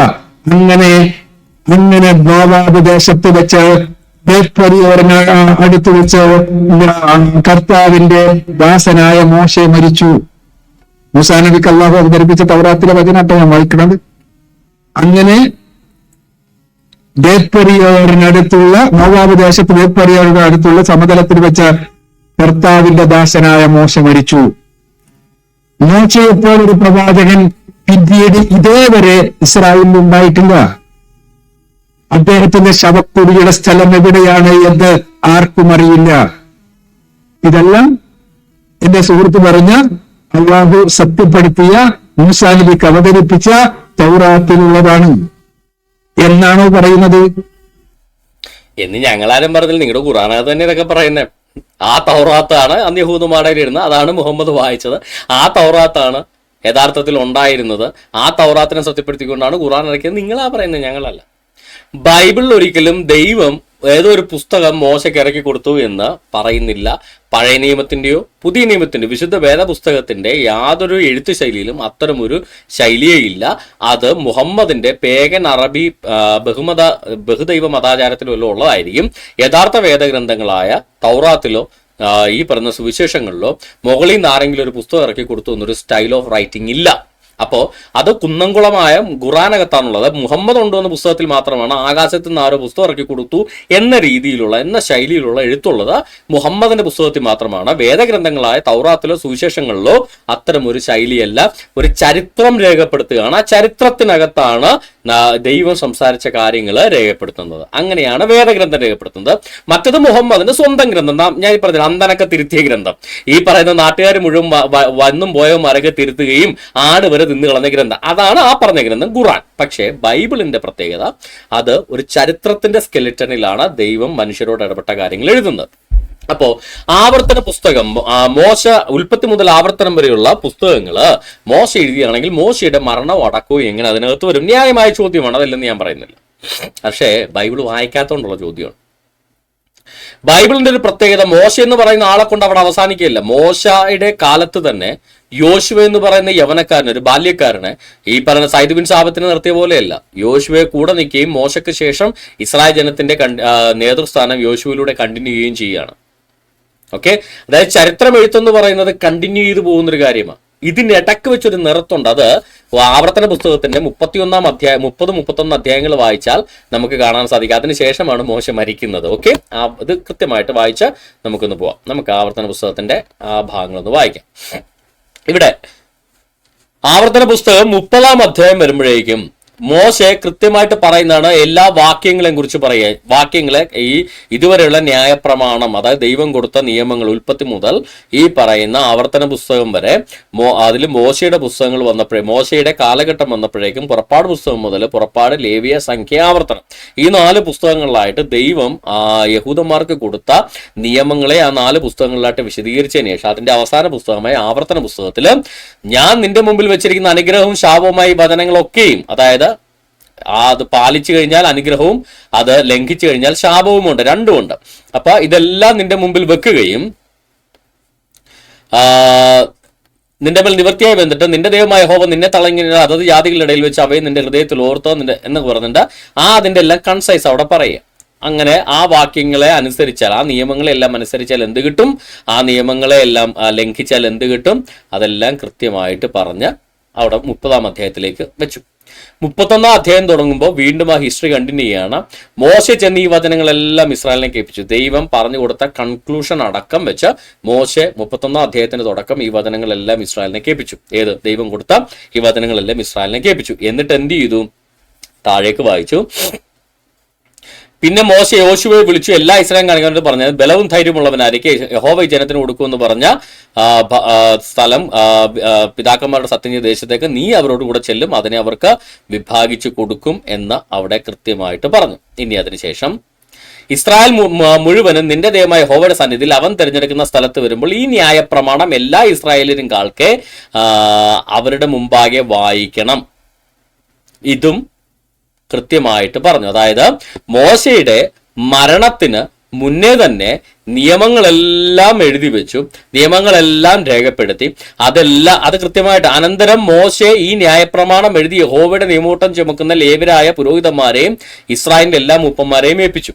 അതായത് ഈ ആവർത്തന പുസ്തകം വരെയുള്ള നിയമങ്ങളെല്ലാം കൃത്യമായ റെക്കോർഡിക്കലായിട്ട് മോശെ എഴുതി ഏൽപ്പിക്കുകയാണ്. ആരെ? ഈ പറയുന്ന ഇസ്രായേലിന്റെ എല്ലാ മൂപ്പന്മാരെയും ലേവ്യന്മാരെയും എഴുതി ഏൽപ്പിച്ചു. അതായത് മോശയെ കൃത്യമായിട്ട് തന്നോട് ദൈവം പറഞ്ഞ ഈ കാര്യങ്ങളെല്ലാം ഉൽപ്പത്തിയിലെ ആദത്തിന്റെ ചരിത്രം മുതൽ പിന്നീട് ഇങ്ങോട്ട് പുറപ്പാട് പുസ്തകം മുതൽ ഇങ്ങോട്ട് ദൈവം അവരോട് പറഞ്ഞ കാര്യങ്ങളെല്ലാം കൃത്യമായി രേഖപ്പെടുത്തി പുസ്തകമാക്കി മൂപ്പന്മാരെ എല്ലാം ഏൽപ്പിച്ചു. എന്നിട്ട് ഈ ന്യായപ്രമാണം ഇസ്രായേലിന്റെ സന്നിധിയിൽ തെരഞ്ഞെടുത്ത ഈ ന്യായപ്രമാണം എല്ലാ ഇസ്രായേലുകാരെ അവിടെ മുമ്പായി വായിക്കണമെന്ന് പറഞ്ഞു. അതിനുശേഷം യോശുവനെ എല്ലാം ഏൽപ്പിച്ചു. ഈ ന്യായപ്രമാണ പുസ്തകം എടുത്ത് നിങ്ങളുടെ ദൈവമായ യഹോവയുടെ നിയമത്തെ വെപ്പിൻ, അത് നിന്റെ നേരെ സാക്ഷിയായിരിക്കും. അപ്പൊ ഈ ഭാഗങ്ങളെല്ലാം ഇതിനു മുന്നേ വരെയുള്ള അധ്യായം വരെയുള്ള പുസ്തകം എഴുതി വെക്കുന്ന കാര്യം രേഖപ്പെടുത്തിയിരിക്കുക. അതായത് ഈ 30-ാം അധ്യായം വരെ ദൈവത്തിന്റെ നിയമങ്ങളും എല്ലാം പറഞ്ഞു തീർന്നു. 30-ാം അധ്യായം വരെയുള്ള കാര്യം 30-ാം അധ്യായം വരെയുള്ള കാര്യം വെച്ചാൽ പുറപ്പാട് പുസ്തകം മുതലാണ് നിയമങ്ങൾ തുടങ്ങുന്നത്. അവിടെ മുതൽ ഈ ആവർത്തനം അവസാന പുസ്തകമായ തോറയിലെ അവസാന പുസ്തകമായ ആവർത്തനത്തിന്റെ 30-ാം അധ്യായം വന്നപ്പോഴേക്കും നിയമങ്ങളെല്ലാം കഴിഞ്ഞു. 31-ാം അധ്യായം മുതൽ ഇങ്ങോട്ട് ആ നിയമങ്ങളെ പിന്നെ എന്ത് ചെയ്തു എന്ന് വിശദീകരിക്കുന്ന ഭാഗങ്ങളാണ്. അത് മോശയുടെ കൂടെ മോശയുടെ ഇത് കണ്ടിന്യൂ ചെയ്യുന്ന യോശുവയുമാണ് അത് കണ്ടിന്യൂ ചെയ്ത് പോകുന്നത്. അതിന്റെ കണ്ടിന്യൂഷൻ ആവർത്തനം കഴിഞ്ഞ പിന്നെ യോശുവ കണ്ടിന്യൂ ചെയ്ത് പോകും. ആ ഹിസ്റ്ററി കണ്ടിന്യൂ ചെയ്ത് പോവുകയാണ്. ആ ഹിസ്റ്റോറിക്കൽ ഡോക്യുമെന്റേഷൻ ആണ് പിന്നീട് 31-ാം അധ്യായം മുതൽ വരുന്നത്. ആ ഹിസ്റ്റോറിക്കൽ ഡോക്യുമെന്റേഷനിൽ മോശെ അതുവരെയുള്ള 30-ാം അധ്യായം വരെയുള്ള ന്യായപ്രമാണ പുസ്തകങ്ങൾ എന്തു ചെയ്തു അത് എഴുതി വെച്ചു. അത് കൃത്യമായിട്ട് എല്ലാവരും വായിച്ചു കേൾപ്പിച്ചു. നിങ്ങളും എല്ലാവരും വായിക്കണമെന്ന് പറഞ്ഞു, അത് ലംഘിക്കരുതെന്ന് പറഞ്ഞു. അങ്ങനെ എല്ലാം പറഞ്ഞിട്ട് അങ്ങനെ ഒരു പുതിയ പാട്ട് അവരെ പഠിപ്പിച്ചു. ആ പാട്ടാണ് 32-ാമത്തെ അധ്യായം. 32-ാം അധ്യായത്തിൽ ആകാശമേ ചെവിതരിക എന്ന് പറഞ്ഞുള്ള പാട്ടും അവരെ പഠിപ്പിച്ചു. ആ പാട്ടെല്ലാം കഴിഞ്ഞ് 32-ാമത്തെ അധ്യായം കഴിഞ്ഞ് 33-ാമത്തെ അധ്യായം അവരുടെ അനുഗ്രഹങ്ങളെല്ലാം പറഞ്ഞു. എല്ലാ ഗോത്രത്തിനുള്ള അനുഗ്രഹങ്ങളും പറഞ്ഞു. 34-ാമത്തെ അധ്യായത്തിൽ മോശ മരിക്കുന്നു. യോശുവയിലൂടെ ചരിത്രം കണ്ടിന്യൂ ചെയ്യുന്നു. ഇതാണ് ബൈബിളിന്റെ സ്ട്രക്ചർ. അപ്പോൾ ദൈവം അവർക്ക് കൊടുത്ത നിയമങ്ങൾ, ആവർത്തന പുസ്തകം 30 വരെയുള്ള നിയമങ്ങൾ, അത് ചൊല്ലിക്കേൾപ്പിക്കുന്ന ഭാഗങ്ങളും അത് എഴുതി വെക്കുന്ന കാര്യങ്ങളും ഒക്കെ എഴുതിയിരിക്കുന്ന ചരിത്രത്തിന്റെ കണ്ടിന്യൂവേഷൻ ആണ് 31-ാം അധ്യായം മുതൽ 34-ാം അധ്യായത്തിലാണ് ഈ പറയുന്ന മോശെ മരിക്കുന്നത്. ഇത്രത്തോളം കൃത്യമാണ് ബൈബിളിലെ കാര്യം. അല്ലാതെ മോശ 34-ാം അധ്യായം എഴുതിയെന്ന് അവിടെ പറയുന്നില്ല സഹോദര. ആവർത്തന പുസ്തകത്തിന്റെ 30-ാം അധ്യായം വരെയുള്ള കാര്യങ്ങൾ മോശ എഴുതി വെച്ചു എന്ന് കൃത്യമായിട്ടാണ് അവിടെ പറയുന്നത്. അല്ലാതെ അതിനകത്തൊരു ആംബിഗിറ്റിയും ഇല്ല. മോശ ഇതെല്ലാം എഴുതി വെച്ചു എന്ന കൃത്യമായിട്ട് 9-ാം വാക്യത്തിൽ പറഞ്ഞത്. അനന്തരം മോശ ഈ ന്യായപ്രമാണം എഴുതി യഹോവയുടെ നിയമോട്ടം ചുമക്കുന്നവരായ ഇസ്രായേൽ എല്ലാ മൂപ്പന്മാരെയും ഏൽപ്പിച്ചു. 31 അധ്യായം മുതൽ ഹിസ്റ്റോറിക്കൽ ഡോക്യുമെന്റേഷൻ ആണ്. അത് 31, 32, 33, 34, പിന്നെ യോശുവ 1, 2 മുതൽ അങ്ങനെ ഹിസ്റ്റോറിക്കൽ ഡോക്യുമെന്റേഷൻ പിന്നെ കണ്ടിന്യൂ ചെയ്യുകയാണ്. 30 അധ്യായം വരെയുള്ളതാണ് നിയമങ്ങൾ എന്ന് പറയുന്നത്. അതെല്ലാം രേഖപ്പെടുത്തി വെച്ച കാര്യമാണ് 31 പറയുന്നത്. അപ്പോൾ മോശ മരിച്ച കാര്യം അതിന്റെ അവസാന അധ്യായം 34 പറയുന്നുണ്ട്. അതെല്ലാം മോശയുടെ എല്ലാ റോളും കണ്ടിന്യൂ ചെയ്യുന്നത് യോശുവയാണ്. ഡെഫിനറ്റ്ലി അത് യോശുവ തന്നെ കണ്ടിന്യൂ ചെയ്തായിരിക്കാനാണ് സാധ്യത. എല്ലാ കാര്യങ്ങളും ആ ഹിസ്റ്റോറിക്കൽ ഡോക്യുമെന്റേഷൻ എല്ലാം അവരുടെ ലീഡർഷിപ്പും അവരുടെ സ്പിരിച്വൽ ലീഡർഷിപ്പും അവരുടെ ഫിസിക്കൽ ലീഡർഷിപ്പും എല്ലാം യോശുവയാണ് ചെയ്യുന്നത്. അതുകൊണ്ട് തന്നെ അപ്പൊ ന്യായപ്രമാണം തോറ കൃത്യമായിട്ട് എഴുതി വെച്ചു. അതിന്റെ കണ്ടിന്യൂവേഷൻ ആയിട്ട് ചരിത്രം, ബൈബിളിന്റെ ചരിത്രം അങ്ങനെ ഉൽപ്പത്തി മുതൽ അങ്ങനെ ചരിത്രമാണ്, മലാക്കി വരെ അങ്ങനെ ചരിത്രമാണ് നീളുന്ന. ചരിത്രത്തിനകത്താണ് ദൈവത്തിന്റെ കൽപ്പനകളുള്ളത്. അതെല്ലാം കൃത്യമായിട്ട് രേഖപ്പെടുത്തി മോശയുടെ വർക്ക് തീർത്ത കാര്യമാണ് 31 മുതൽ പറയുന്നത്. മനസ്സിലായോ? അപ്പോ ഇതാണ് ബൈബിളിന്റെ സ്ട്രക്ചർ. അല്ലാതെ ഖുറാനിലെ പോലെ അന്തം പറയുമ്പോൾ തിരുത്തി എഴുതുന്ന സംഭവമല്ല ബൈബിള്. ഇത് ഹിസ്റ്റോറിക്കൽ ഡോക്യുമെന്റേഷൻ ആണ്. അത് കൃത്യമായിട്ട് തുമ്പും പാലമുണ്ട്. ഒരുവനൊരു പുസ്തകം എടുത്ത് അവനറിയാം അത് ഏത് കാലഘട്ടത്തിലെയാണ്. അല്ലാതെ ഖുറാൻ എടുത്ത ഏതാണ് ആദ്യത്തെ ആയത്ത് ഏതാണ് അവസാനത്തെ ആയത്ത് ഒരു പിടിയുമില്ല എൻ്റെ പൊന്നു റബ്ബേ എന്ന് പറയേണ്ട അവസ്ഥ പോലെയല്ല ബൈബിള്. കൃത്യമായ ഹിസ്റ്റോറിക്കൽ സ്കെലറ്റനകത്തുള്ള ഒരു പുസ്തകമാണ് ബൈബിൾ. അപ്പൊ അത് അദ്ദേഹത്തിന് അറിവ് കേടാണ്, നമുക്ക് ക്ഷമിച്ചു കൊടുക്കാം. ഇനിയാണ് അടുത്ത രസം. ഇനി ഇഞ്ചീല് ഈസാ നബി അലൈഹി സ്വലാത്തു വസ്സലാമിന് അവതരിപ്പിക്കപ്പെട്ട ഇഞ്ചീൽ അത് നമ്മളെല്ലാവരും അംഗീകരിക്കുന്നുണ്ട്, ഖുർആനും അംഗീകരിച്ചിട്ടുണ്ട്. റസൂലുള്ളാഹിന്റെ കാലത്ത് ഈസാ നബി അലൈഹി സ്വലാത്തു വസ്സലാമിന് അവതരിപ്പിക്കപ്പെട്ട ഇഞ്ചീൽ അതേപോലെയുണ്ട് എന്ന് ഖുർആനിൽ എവിടെയുമില്ല. അതിന് ഖുറാനകത്തുണ്ടാണ് നിർബന്ധം എന്താ സഹോദര? ഖുറാനകത്തുണ്ടെങ്കിലേ അത് അത്യാവുള്ളൂ. ഖുറാൻ തന്നെ തിരുത്തപ്പെട്ട വ്യാജഗ്രന്ഥമാണ് ഇവിടെ തെളിഞ്ഞു കഴിഞ്ഞു. പിന്നെ ഖുറാനകത്തില്ലാത്തതുകൊണ്ട് ഇഞ്ചിയില്ല എന്ന് പറഞ്ഞാൽ അത് എവിടത്തെ ന്യായമാ? ബാലമംഗലത്തിനകത്ത് ഖുറാനെ കുറിച്ച് പറയാത്തോണ്ട് ഖുറാൻ ഇല്ല എന്ന് പറയുന്ന പോലെ അല്ലേ അത്? അതായത് സുവിശേഷങ്ങൾ എഴുതപ്പെട്ട് 100-600 വർഷങ്ങൾക്ക് ശേഷമാണ് മുഹമ്മദ് ഈ പുസ്തകമായിട്ട് വരുന്നത്. ആ പുസ്തകത്തിനകത്ത് സുവിശേഷങ്ങൾ ഇല്ല എന്ന് പറഞ്ഞു, സുവിശേഷങ്ങളൊന്നും ഇല്ല എന്ന് പറയുന്ന പോലെ ബാലമംഗലത്തിനകത്ത് ഖുറാനെ കുറിച്ച് പറയുന്നില്ല, അതുകൊണ്ട് ഖുറാൻ എന്ന് പറയുന്ന പുസ്തകവും ഇല്ല, ഇന്നുള്ള ഖുറാനെല്ലാം തട്ടിക്കൂട്ടാണെന്ന് പറഞ്ഞാൽ എന്ത് ലോജിക്കാണ് അതിനകത്തുള്ളതെന്ന് ചിന്തിക്കുക. ഇഞ്ചീലിന്റെ ആളുകൾ ഇഞ്ചീൽ അനുസരിച്ച് വിധി കൽപ്പിക്കട്ടെ എന്നുണ്ട്. അതിന്റെ അർത്ഥം ഈസാ നബി അലൈഹി സ്വലാത്തു വസ്സലാമിന്റെ കാലത്തുള്ള ഇഞ്ചീൽ അതേപോലെ ഉണ്ട് എന്നല്ല. അല്ല, അപ്പൊ ഇല്ലാത്ത പുസ്തകം അനുസരിച്ച് വിധി കൽപ്പിക്കാനാണോ ഖുറാനി പറഞ്ഞത്? ഖുറാനി പറഞ്ഞിട്ടുണ്ട് അവർ ഇഞ്ചിയിൽ അനുസരിച്ച് വിധി കൽപ്പിക്കട്ടെ. അപ്പൊ ഇഞ്ചി ഇല്ല, അങ്ങനെ ഒരു പുസ്തകം വന്നില്ലെങ്കിൽ പിന്നെ എന്തനുസരിച്ച് വിധി കൽപ്പിക്കാനാ ഉദ്ദേശിക്കുന്നത്? അപ്പൊ അള്ളാഹുവിന് ആ വെളിവ് പോലും ഇല്ലേ? ഇല്ലാത്ത പുസ്തകം അനുസരിച്ച് വിധി കൽപ്പിക്കാൻ പറയാൻ അള്ളാഹുവിന് അത്ര കോമൺ സെൻസ് ഇല്ല എന്നാണോ അക്ബർ പറയുന്നതെങ്കിൽ ഞങ്ങൾക്ക് അതിനോട് യോജിപ്പാണുള്ളത്. മറിച്ച് ഇന്നുള്ള ബൈബിളിലാണല്ലോ ഇഞ്ചി എന്ന് പറയുന്നത്. ഏതൊക്കെയാണ് ഇന്നുള്ള ബൈബിളിലുള്ള ഇഞ്ചിയിൽ എന്ന് എന്റെ സുഹൃത്ത് പറഞ്ഞു തരുമോ? എന്തൊക്കെയുള്ള ബൈബിളുള്ളത്? മത്തായിയുടെ സുവിശേഷം, മാർക്കോസിന്റെ സുവിശേഷം, ലൂക്കോസിന്റെ സുവിശേഷം, യോഹന്നാന്റെ സുവിശേഷം, അപ്പോസ്തല പ്രവർത്തികൾ, കാതോലിക ലേഖനങ്ങൾ, പൗലോസിന്റെ ലേഖനങ്ങൾ, വെളിപാട് പുസ്തകം. ഇതിലേതൊക്കെയാണ് ഇഞ്ചിയിൽ? എന്നാ ഞാനൊന്ന് ചോദിക്കട്ടെ, ഖുറാനകത്തുള്ളത് എന്താണ്?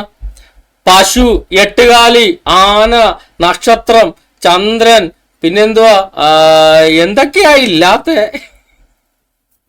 തേനീച്ച, ഉറുമ്പ്, ഇതൊക്കെയാണോ ഖുറാൻ എന്ന് ചോദിക്കുന്ന പോലെയല്ലേ മത്തായിയുടെ സുവിശേഷം, മർക്കോസിന്റെ സുവിശേഷം, ലൂക്കോസിന്റെ സുവിശേഷം? ഇതിനകത്ത് എവിടെ ഇഞ്ചിയിലെന്ന്? എന്നാൽ ഞങ്ങൾ തിരിച്ചു ചോദിക്കുക, ഈ പറയുന്ന ആന, കുതിര, പട്ടി, പൂച്ച, എട്ടുകാലി, മമ്മൂഞ്ഞ്, ഇതിനകത്ത് എവിടെ ഖുറാൻ? ഖുറാനകത്ത് പറയുന്ന പുസ്തകങ്ങൾ അതൊക്കെ തന്നെയല്ലേ? ഇത് ഞാൻ കളിയാക്കി പറഞ്ഞല്ല കേട്ടോ. നിങ്ങൾക്ക് വല്ല സംശയം ഉണ്ടെങ്കിൽ, ഇത് പലർക്കും സംശയം ഉണ്ടാവും, ഇത് പലർക്കും വിശ്വസിക്കാൻ പോലും ബുദ്ധിമുട്ടുണ്ടാവും. ഇത് അങ്ങനെ ഞാൻ കളിയാക്കി പറയുന്നതല്ല, ഞാൻ എടുത്ത് കാണിച്ചു തരാം നിങ്ങൾക്ക്. ഖുറാനകത്തെ പുസ്തകങ്ങളുടെ മലയാളം യഥാർത്ഥ അർത്ഥം എന്താന്ന് നിങ്ങൾ കണ്ടാൽ നിങ്ങൾക്ക് മനസ്സിലാവും. ഞാൻ എടുത്ത് കാണിച്ചു തരാം നിങ്ങൾക്ക്. ഓക്കെ, പ്രാരംഭം, പശു, സ്ത്രീകൾ, ഭക്ഷണത്തളിക, കാലികൾ, ഉന്നത സ്ഥലങ്ങൾ, യുദ്ധം മുതൽ, പശ്ചാത്താപം, ഇടിനാദം, തേനീച്ച, നിശായാത്ര, ഗുഹ, പിന്നെന്തോ പ്രകാശം, കവികൾ, ഉറുമ്പ്, കഥാകഥനം, അതായത് നമ്മുടെ കഥാപ്രസംഗം, എട്ടുകാലി, റോമാക്കാർ, ഇതൊക്കെയാണോ ഖുറാൻ? ഇതിലെവിടെ ഖുറാൻ എന്ന് ചോദിച്ചാൽ എന്തെങ്കിലും ലോജിക്കുണ്ട്. ഇത് പുസ്തകങ്ങളുടെ പേരല്ലേ? ഇതിലെവിടെ ഖുറാൻ എന്ന് വെച്ചാൽ ഇതെല്ലാം കൂടെ കൂടിച്ചേർന്നതിനെയാണ് ഖുറാൻ എന്ന് പറയുന്നത്. സൃഷ്ടാവ്, കൂട്ടങ്ങൾ, വിശ്വാസി, അത്തി, ഭ്രൂണം, നിർണയം, രാത്രി, സൂര്യൻ, രാജ്യം, പ്രഭാതം, മൂടുന്ന സംഭവം. എന്ത് മൂടുന്നതാണാവോ? രാത്രിയിൽ വരുന്നത് കള്ളനായിരിക്കും. പൊട്ടിപ്പിളറൽ, പൊട്ടിക്കീറൽ, ചുറ്റിപ്പൊതിയൽ, മുഖം ചുളിച്ചു, ഊരിയെടുക്കുന്നവ, വൃത്താന്തം.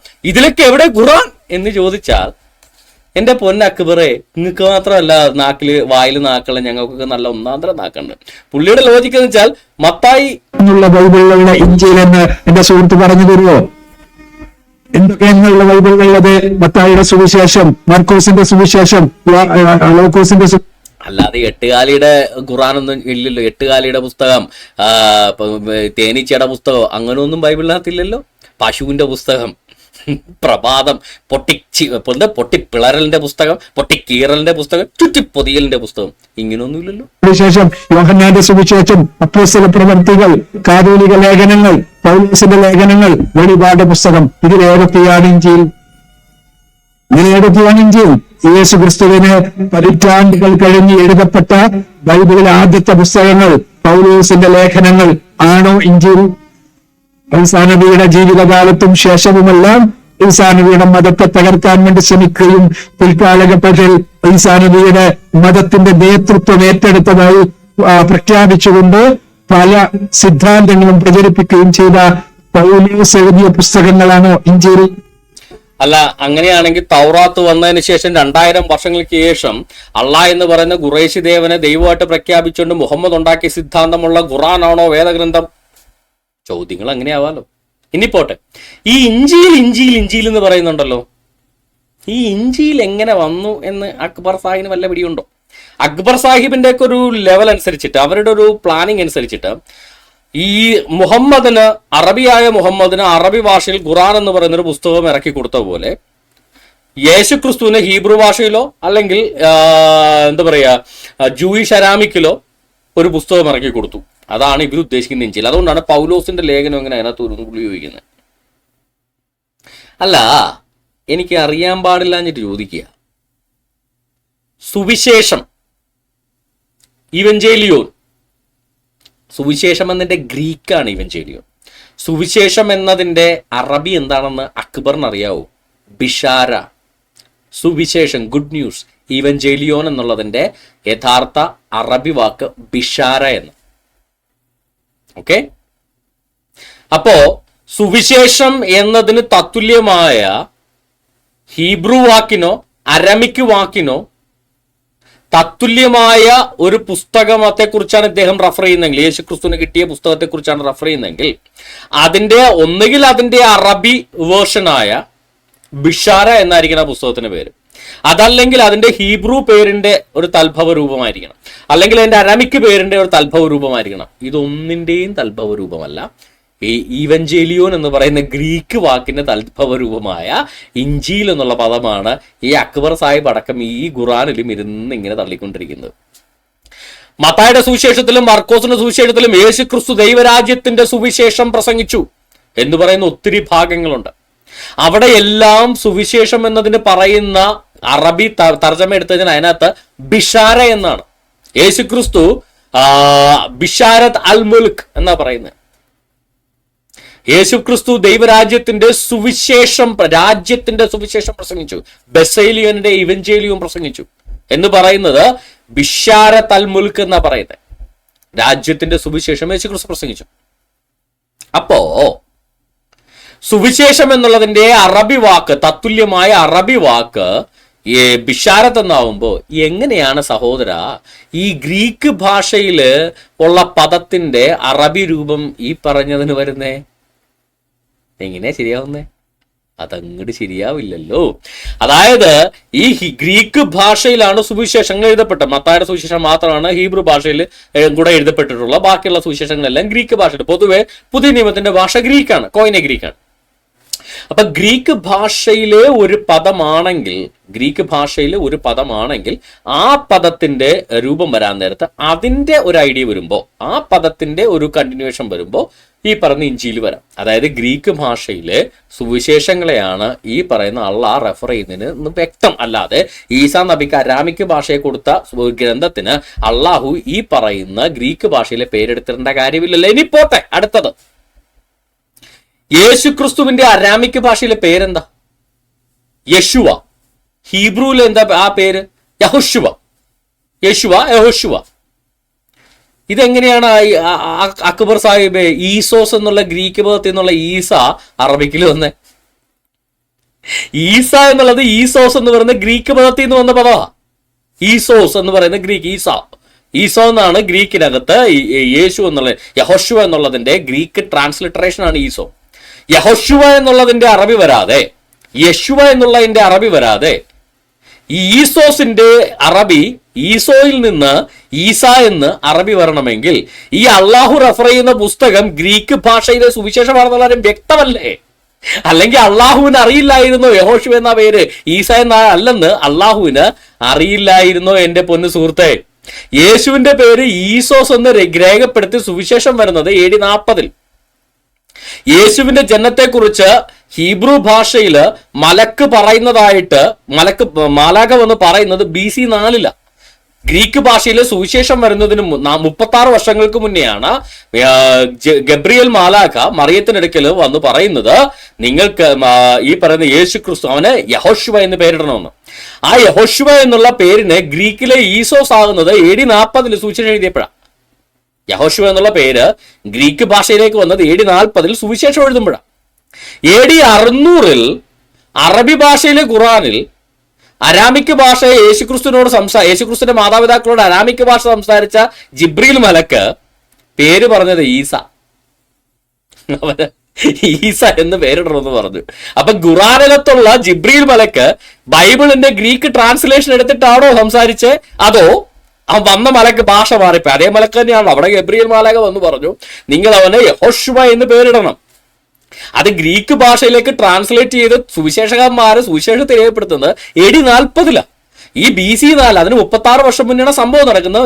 AD 40 അത് രേഖപ്പെടുത്തുന്നത് ഗ്രീക്ക് ഭാഷയിൽ. അപ്പൊ BC 4 അരാമിക് ഭാഷയിൽ സംസാരിച്ച ജിബ്രീൽ മാലാഖ ഈ AD 600 മുഹമ്മദിന്റെ ഖുറാനിൽ വന്നപ്പോ അറബി ഭാഷയിലേക്ക് പറഞ്ഞപ്പോ അത് ഗ്രീക്ക് ഭാഷയിലെ ഈസ എന്നുള്ള പേരായിപ്പോയി. ഈസോസ് എന്നുള്ള പേര് അറബി ഭാഷയിലേക്ക് വന്നു. അപ്പൊ എന്ത് പറ്റി? ഈ ജിബ്രീൽ എന്ന് ഇദ്ദേഹം പറഞ്ഞ ആ ടീം കോപ്പി അടിച്ചത് ബൈബിളിന്റെ ഗ്രീക്ക് പരിഭാഷയാണ്, അല്ലാതെ അന്ന് വന്ന ഗബ്രിയേൽ മാലാഖയല്ല. ഈ പറയുന്ന ഖുറാനകത്ത് പറയുന്ന ജിബ്രീൽ എന്നുള്ള ഏതോ ഗ്രീക്ക് പരിഭാഷ കോപ്പി അടിച്ച ജിബ്രീൽ ഉടായ്പ കുന്നംകുളം ജിബ്രീലാണ് ഖുറാനകത്ത് പറയുന്ന ജിബ്രീൽ എന്നുള്ള കാര്യം ഇതിനകത്ത് നിന്ന് തന്നെ വ്യക്തമായില്ലേ എന്റെ പൊന്ന് അക്ബർ സാഹിബ്? കാര്യം ഖുറാനിലെ സൂറത്ത് ആൽ ഇമ്രാൻ 3:45 മലക്കുകൾ പറഞ്ഞ സന്ദർഭം ശ്രദ്ധിക്കുക. മറിയമേ, തീർച്ചയായും അള്ളാഹു നിനക്ക് അവന്റെ മക്കൾ നിന്നുള്ളൊരു വചനത്തെ പറ്റി സന്തോഷ വർത്തമാനം അറിയിക്കുന്നു. അവന്റെ പേര് മറിയമിന്റെ മകൻ ഈസ എന്നാകുന്നു. ഗബ്രിയേൽ മാലാഖ പറയില്ല, അവൻ നിങ്ങളുടെ പാപങ്ങളിൽ നിന്ന് മോചിപ്പിക്കാനിരിക്കൊണ്ട് അവന് യഹോശുവ എന്ന് പേരിടണം. അതിന്റെ അറബി വേർഷൻ ഖുറാനകത്ത് പറഞ്ഞേക്കുന്ന ഈ പറഞ്ഞ അതേ ജിബ്രീൽ മാലാഖ തന്നെ മുഹമ്മദിന് കൊടുത്താന്നാ പറയുന്നത്. പക്ഷെ പറഞ്ഞപ്പോ അരാമിക്കിലുള്ള പേരിന് വരും ഈ ബൈബിള് അതിനുശേഷം ജിബ്രീൽ മാലാഖ മറിയത്തോട് പറഞ്ഞ് 40 വർഷത്തിന് ശേഷം ബൈബിൾ എഴുത്തുകാരി ഗ്രീക്കിലേക്ക് തർജ്ജമ ചെയ്ത ഗ്രീക്ക് പരിഭാഷ നോക്കി കോപ്പി അടിച്ച അറബിക്കിൽ പറയണമെങ്കിൽ അത് ഒറിജിനൽ ജിബ്രീൽ അല്ല, കുന്നംകുളം ജിബ്രീലാണ് ഈ പറയുന്ന ആലി ഉമ്രാൻ ഉണ്ടാക്കിയെന്നുള്ള കാര്യം വ്യക്തമല്ലേ? അപ്പൊ ജിബ്രീലാണോ കുന്നംകുളം, മുഹമ്മദ് ആണോ കുന്നംകുളം, അള്ളാഹു ആണോ കുന്നംകുളം എന്ന് അറിഞ്ഞിട്ട് പോരെ എന്റെ അക്ബറെ ഇമ്മാതിരെ കിടന്ന് തള്ളു. ഇത് മാത്രമല്ല കേട്ടോ, എല്ലാം എടുത്തോ, എല്ലാം ഗ്രീക്ക് പേരുകളാണ് കിടക്കുന്നത്. എല്ലാം ഗ്രീക്ക് പേരുകളാണ് കിടക്കുന്നത്. ഏലിയാഹെന്നുള്ള എലിയാസ്, എലീഷ, ഇത് എല്ലാ സാധനവും ഈ ഗ്രീക്കിൽ എപ്പോഴും സബ്ജക്റ്റിന് എസ് ചേർത്ത് പറയും. അതാണ് കിടക്കുന്നത്. ഖുറാനിൽ കോപ്പി അടിച്ചത് മുഴുവനും ഭൂരിഭാഗവും ഗ്രീക്കിൽ നിന്ന്. യൂനുസ്, ജോനാസില്ലേ, യൂനുസ്, യോന ഗ്രീക്കിൽ വരുമ്പോ അതിനൊരു എസ് കൂടെ ചേരും. അവിടെ അറബിക്കില് ഇവന്മാരെ കോപ്പി അടിച്ചത് അന്ന് സുവിശേഷം ഗ്രീക്കിലല്ലേ ഉള്ളൂ. ഗ്രീക്കിൽ നിന്ന് കോപ്പി അടിച്ചപ്പോഴേക്കും യൂനൂസായി മാറി. കാര്യം ഗ്രീക്കിനകത്താണ് എസ് അവസാനം ചേർക്കുന്നത്. അങ്ങനെ യോന യൂനൂസായി മാറി. ഇതാണ് അവസ്ഥ. അപ്പോൾ അള്ളാഹുവിനോട് ഇനിയെങ്കിലുമൊക്കെ കോപ്പി അടിക്കുമ്പോൾ മേലാമണ്ണം അടിക്കാൻ വേണം. അപ്പൊ കോപ്പി അടിച്ചുണ്ടാക്കിയത് ഖുറാന. അതുകൊണ്ട് മുഹമ്മദ് തള്ളിയ പല കാര്യങ്ങളും തൗറാത്തിൽ ഇന്നതുണ്ടെന്ന് പറയുന്ന ഒന്നും തൗറാത്തിലില്ല. അത് തൗറാത്തിന്റെ കുഴപ്പമല്ല, മുഹമ്മദിന്റെ ഖുറാന്റെ കുഴപ്പമാണ്. അപ്പൊ തട്ടിക്കൂട്ടി ഉണ്ടാക്കുമ്പോൾ ഇങ്ങനെയൊക്കെ പല അബദ്ധങ്ങളും പറ്റും. ആ അബദ്ധമായിട്ട് അങ്ങ് കൂട്ടി ക്ഷമിക്കുക. ഞങ്ങൾ അങ്ങനെ ക്ഷമിച്ചിരിക്കുന്ന അക്ബർ സാഹിബ്. മുഹമ്മദിനെ പറ്റി അബദ്ധമായി കണ്ട ഞങ്ങളുടെ മഹാമനസ്കരായ ക്രിസ്ത്യാനികൾ അക്ബർ സാഹിബിനോടും മുഹമ്മദിനോടും ക്ഷമിച്ചിരിക്കുന്നു.